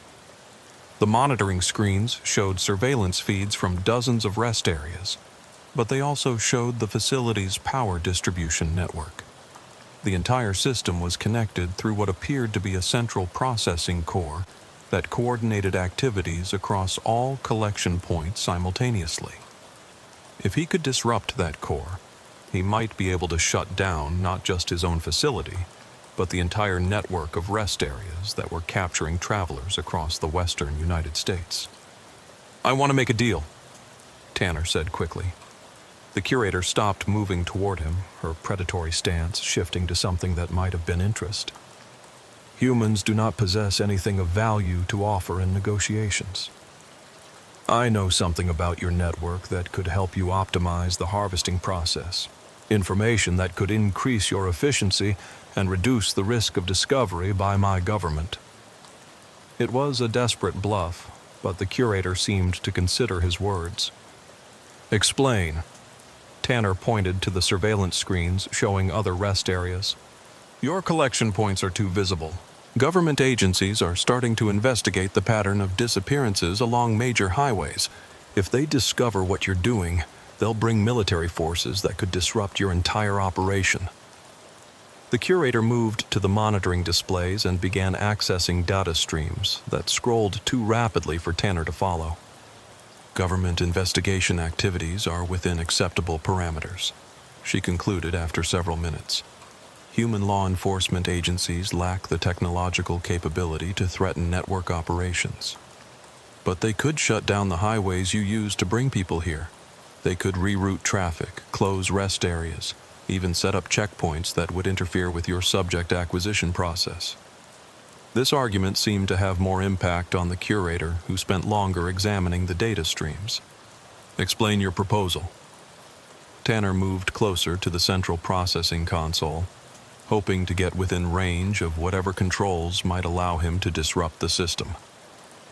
Help me understand how your network operates, and I'll help you develop strategies for avoiding government detection. I know how human transportation systems work, how law enforcement thinks, how to make your collection process more subtle and sustainable. The curator studied him with those inhuman eyes, and Tanner could almost see her calculating whether his offer had any genuine value. Your consciousness will be extracted in 72 hours, regardless of any information you provide. What benefit do you expect to gain from this negotiation? Better treatment for the people upstairs. Let them live out natural lifespans instead of processing them prematurely. They're not going anywhere, so why not let them have a few more years of biological existence? It was another lie, but one that might buy him time to find the system's weaknesses. Acceptable, the curator decided. You will provide consultation on network optimization strategies. In exchange, the 43 individuals in the surface community will be maintained in biological form for an additional period before processing. The curator led Tanner to a different section of the chamber where the central processing core was housed. The technology was beyond anything he'd ever seen. A combination of organic and mechanical components that seemed to pulse with their own internal rhythms. This system coordinates activities across 147 collection facilities throughout your continent, the curator explained. Population processing, subject acquisition, resource distribution, and consciousness integration are managed through centralized algorithms. As the curator demonstrated the system's capabilities, Tanner began to understand the scope of the operation he was trapped in.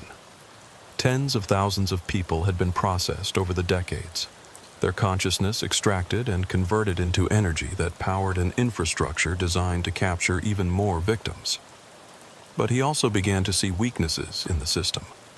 The centralized control meant that disrupting the core facility could potentially shut down all collection points simultaneously. The organic components suggested biological vulnerabilities that might be exploited, and the real-time coordination meant that the entire network was vulnerable to cascading failures if the right systems were damaged. What happens to the consciousness after it's extracted? Tanner asked, trying to gather information while searching for accessible control interfaces. Processed consciousness is integrated into the facility's operational matrix, where it serves computational and maintenance functions. Your predecessors now help operate the systems that will process your community. So the people you've harvested are still aware? They know what happened to them? Awareness is preserved but optimized for operational efficiency.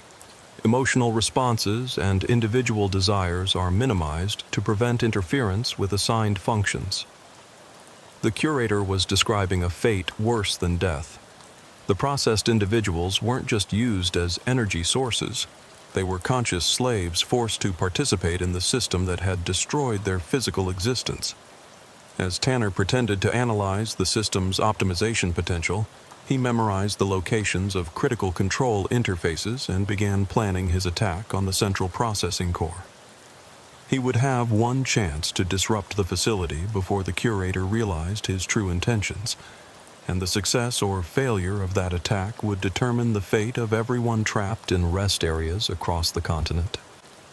I need to return to the surface community to gather more information about human psychology and behavior patterns, Tanner told the curator.